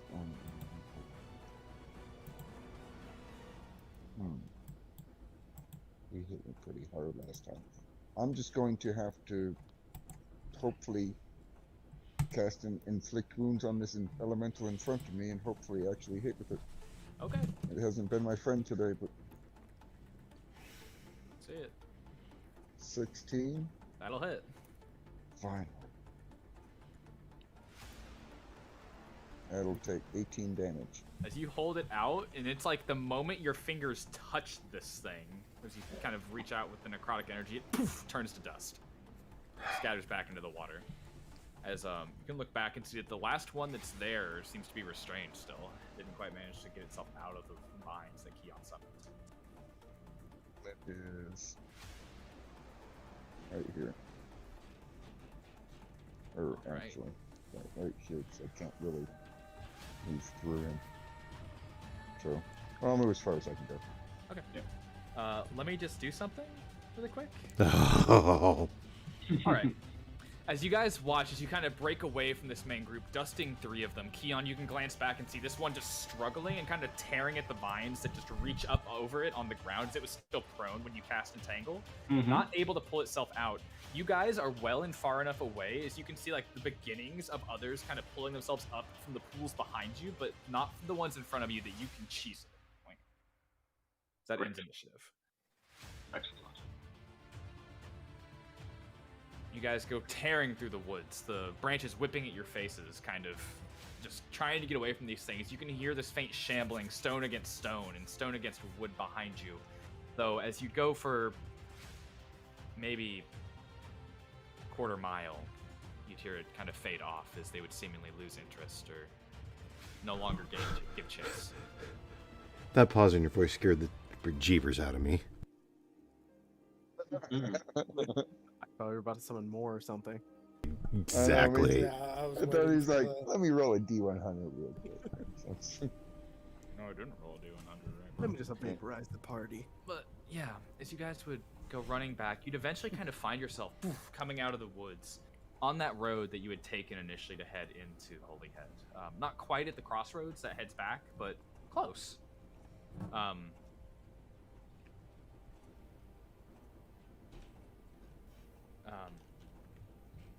And you'd be able to kind of watch as the rain would begin to lighten up a little bit and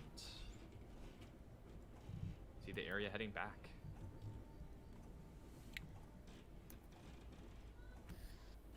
Stop by, grab our horses. Yes. I'll throw up just a transition image. I'm not going to throw up the actual maps this time. As you guys are making your way back, you'd find Esmeralda tucked up into the tree still. Yeah. She'd kind of look at you guys as you come back, see your somewhat bloodied state, and cock her head to the side. And what happened? I'll speak into her mind and explain what all occurred. That we got to Holy Head, that we fought some fish monsters on the way, and that we successfully were able to recon Holy Head and get back, but ran into these quite stony, corally constructions coming out of the set of pools. She'll nod. That is strange. My brother and I have not seen something like that before, not that I know of. That's very unusual. She kind of narrows her eyes. Did you mention to her that you saw an elf being drowned? Yes, I do tell her that I saw that, and I will do a minor image of the elf that I saw from, however far away it was. check everyone's passive insight real quick. I believe the highest amongst you with a 16. passive insight is 16. Yeah, I think. Mine's actually decent. Let me see. Yes, 16 also. 16? Both of you with 16s, there's that moment as Keon summons the image, as she looks at it, and it's very faint. But there is a distinct sort of awe to her eyes before she looks back at you. Thank you. We will make sure to avenge them, she says to Keon, telepathically still. Indeed, that is the goal.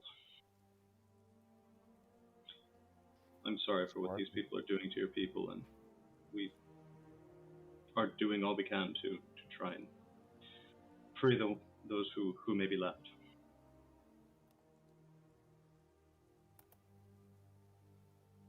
I will remain here for now and make sure that they don't come and attack that settlement further in or disrupt what you are all doing here. Very well, I will certainly communicate that to your brother. We see him on the way back. And if not, I'll leave a note at the circle for him.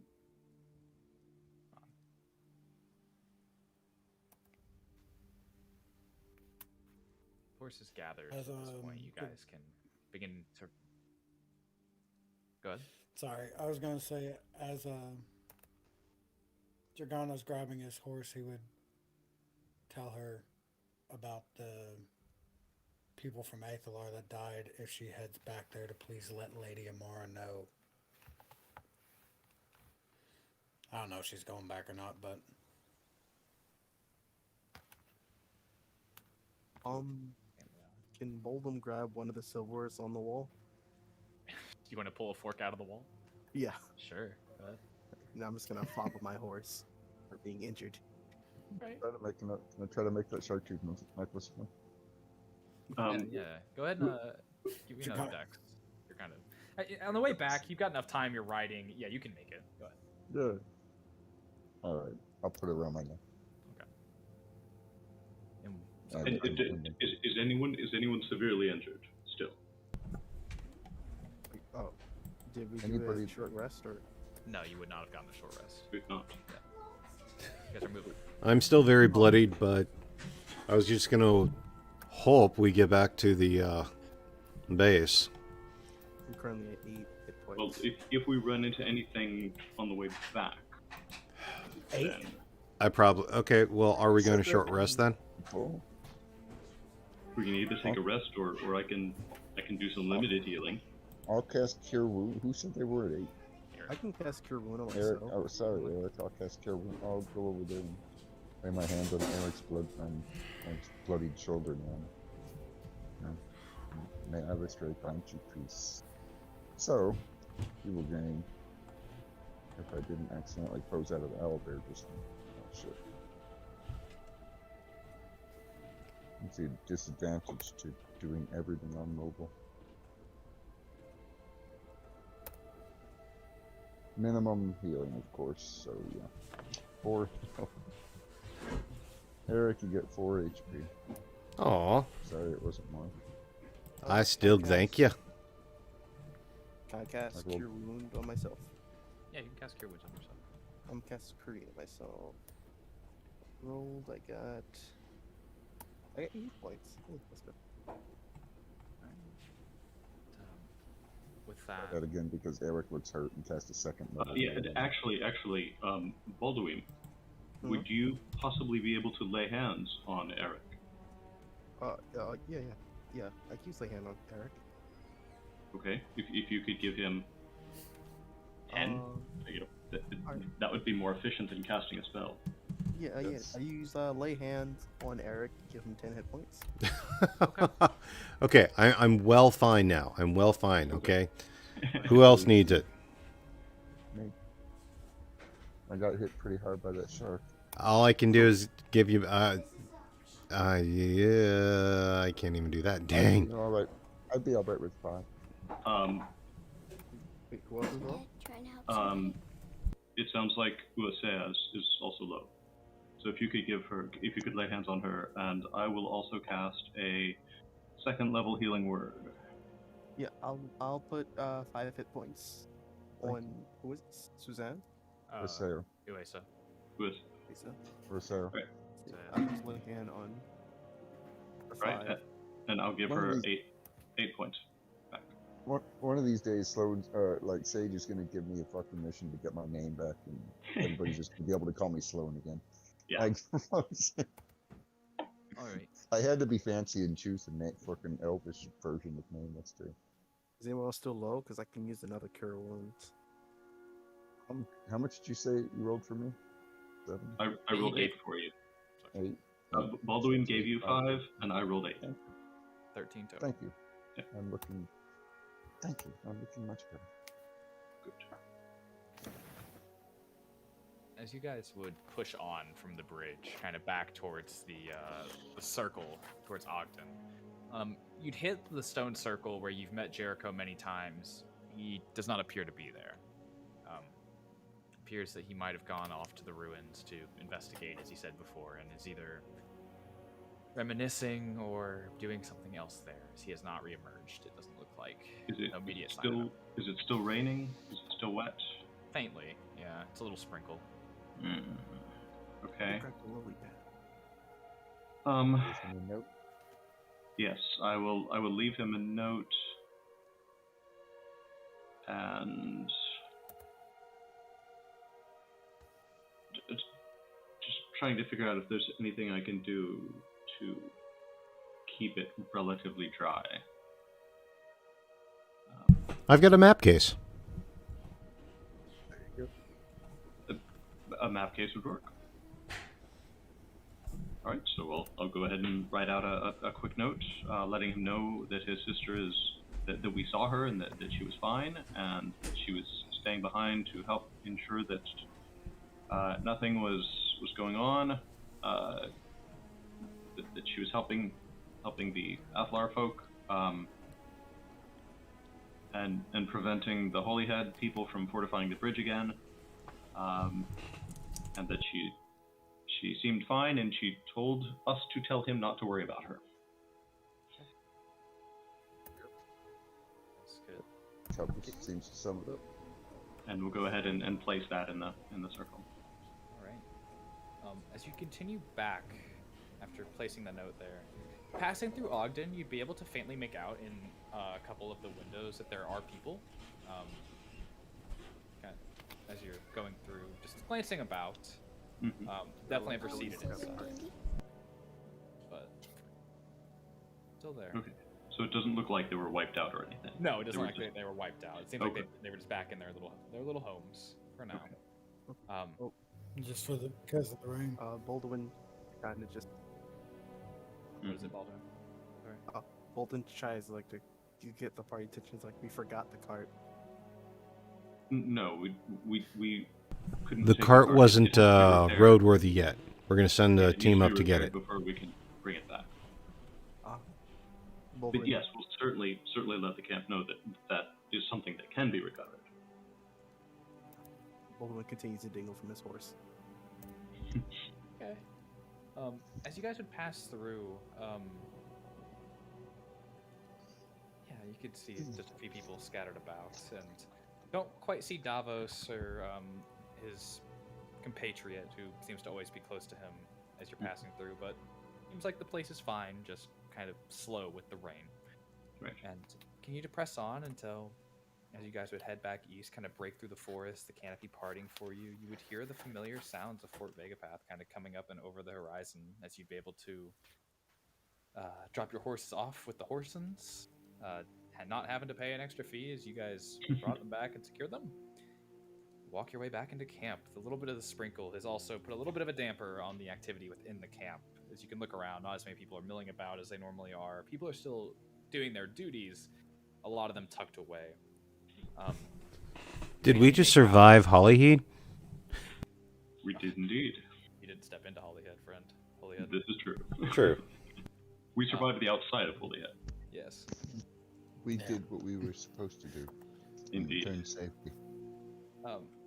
As you guys would kind of make your way in, you would see very distinctly that a couple things. The shop is dark, not normal at this time of day. you'd see the barracks are a little more lively, as anyone who isn't probably on duty isn't really milling around outside, probably more tucked away for the night. You'd see the faint light of the command tent coming out through the 2 carts belonging to Orion and Sirius parked about. As you kind of make your way back in, that'd be that familiar, "Open the gate!" And then, almost instantly, with the call, It's fucking good.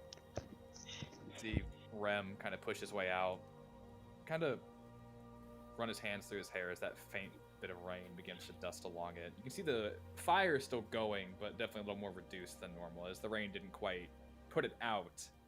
Definitely making it a little harder to burn, though, as it's fading. So he makes his way forward and just kind of observes a lot of you as you make your way back in. Well, it certainly seems like you had a better go of it than the last ones. We did, Major. We succeeded in conducting our reconnaissance, and I'll go ahead and cast a 5-foot cube minor illusion of the city of Holyhead that we got from our perch. Aye. And what did you say? As he kind of leans forward and examines the image of Holyhead, kind of tracing the routes with his fingers. All right, so this is the town itself. This building here is a ritual center of some sort of temple, perhaps, and it looks like perhaps at high tide, they bring out one of their moon elf captives and ritually drown them. These walls here, as you can see, they're being patrolled by a combination of these fish lizard monsters and also a company of drow. Doesn't seem like the drow and the fish lizard monsters particularly care for one another. But drow, dark clothing, rather basic armor, much like mine. There are hunting parties that go out, presumably in the mornings, and then return. They seem very well supplied. There May are I? ships in the harbor. Go ahead. I was just going to report, primary supply seems to be coming from the ship's line, sir. Best of heavy fog obscured, but best reckoning puts about half a dozen to a dozen ships in a defensive formation with regular rowboat and such bringing in major supplies. And we also saw indications in the water of additional fish lizard monsters. So presumably they could also bring things in from their tunnels and such. They're pretty fucking well nested in there, so I'm hearing. Yes. Most definitely. Well,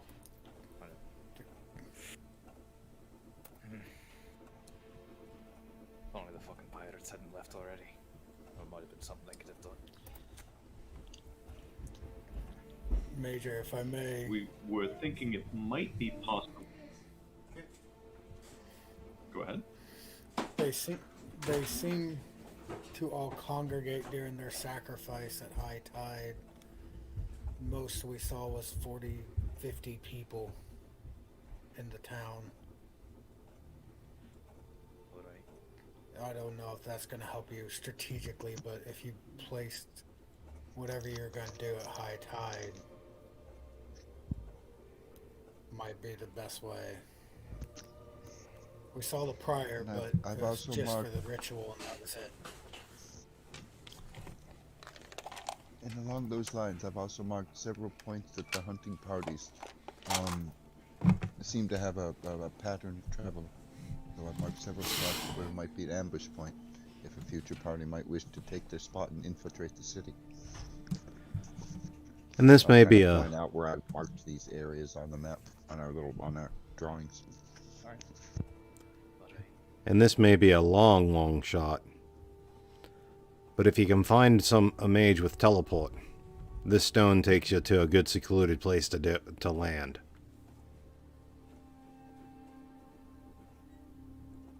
Oh yes, I came right off the Show mountain. Major and We'll have to look into that. I think that you'll have done a good strategic push here, but we do have problems to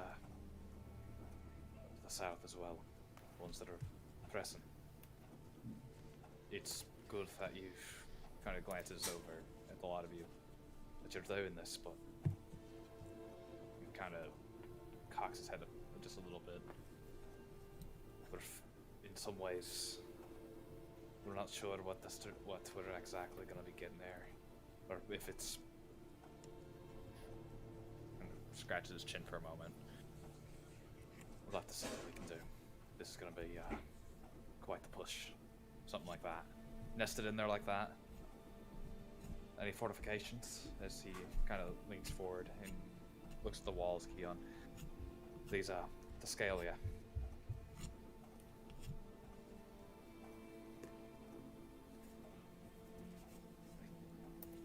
Then You muted? I don't know. He might be. Keon, Oh, am I muted? I couldn't hear you. He asked you if the fortifications No, were no. to scale. Yes, these are to scale. Alright. With walls like that, and with ships out in the ocean like that, it's gonna take some doing, especially with how many people they might have. But, Indeed. but this is a good first step. We've got an idea of what we're looking at now. We've got a lay of the land. The Show tunnels of Major Avalar and, may prove more. What was it, Baldur? I show Major and the fork I got out of the wall. And kind of looks at it. And what do you have that for? It's a souvenir. It's a It's one of the forks that almost killed him, sir. We kept the newbie alive, sir. We tried to teach him. We kept him alive. He's all right. He'll learn. Oh yeah, he'll do quite fine once he gets a few more skirmishes under his belt. There's no shortage of that around here. Very good. I was gonna say that's the truth. Speaking of, Eric, you may want to go to the medical tent. Make sure that wound you got from those mud creatures doesn't pose you a problem. I just wanted to make sure I got to report it in. If I'm gonna die, I at least want to report. Good man. He'll look over towards Keon. I believe this was your idea, wasn't it? This mission That of is yours? true. Yes. Alright. I'll leave it up to you to what you give them for it then. He kind of nods to you. Very good. Got us to lay the land. If you come up with any ideas, then kind of shrugs. You lot have been over there more than anyone else in this camp. Kind of nods to Keon and Dragana specifically. I have some ideas, Major. I'll run them past you later. I've made what notes I could in the notes themselves. I'm perhaps not the best. I'm not that stealthy, so wouldn't suggest myself for any infiltration mission. You kept us alive out there. You'll do just fine. Well, thank you. I suppose I do have my uses sometimes. Plus, Spirit Guardians is fun. My thanks to you for coming along, and those of you who spent money on horses, let me at least give you reimbursement for that. So I'll go ahead and give 30 gold to the other 4 of you. I'm not in debt anymore. Yay!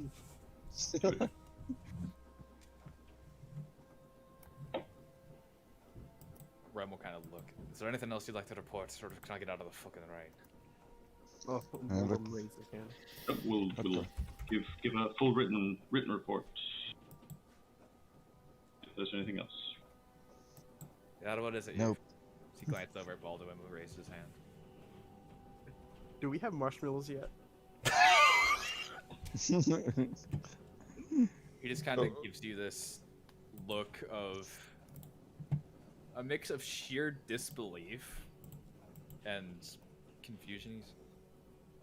Go ask the fucking the goddamn goblin or a fucking boy in there, if they've got marshmallows, they might have one for I'll you. knock some sense into us, I give him a little Denozo tap to the back of his head. I say I was headed to the mess hall. I need to get out of this rain and get a warm cup of tea. Alright. So, Rem shakes his head, kind of looks back at Keon, who's still lingering. He's good work keeping him alive, and then he'll head off towards the town. My thanks, Major. I'll check in the Thank you. medical. Alright. Gonna head to wherever my bed is and stick that fork in the wall. At this hour, you basically head into the bunk and find one not taken. Except for the hammock. The hammock's mine. If I find you in my hammock, yeah, I'm gonna put you onto the floor. Hit me up. What if I rid the hammock from you sometime? Oh, you might be big, but this bloke's got a few moves. Don't you be writing checks. You can't in the cash. I understand. You're gonna do all right around here. I'll pay you in well-made marshmallows. Yeah, first I'm going to the dock. Good night, gents. Good night. Throw all your tokens in and keep you in my repository of all the soldiers that I have in the tents. Do the medical tent with Dusty, by the way. Yeah, no problem. Alright, that'll end the session, unless you guys want to talk to any of the NPCs that I can do. Well, I think I'm just gonna check into the dock, double check everything, and hopefully turn in, and provided nothing strange happens, I should be able to get to level 5. Welcome. Which means I finally get a second attack. Welcome to level 5. The beauty of second Everything gets attack. better at level 5. And now I gotta play YouTuber. If you want to see more, that's what playlists are for. And if you want to know if I live to see tomorrow, leave a like and subscribe. I'm Commander Tom, and I'll see you next time. Make sure to ring that bell.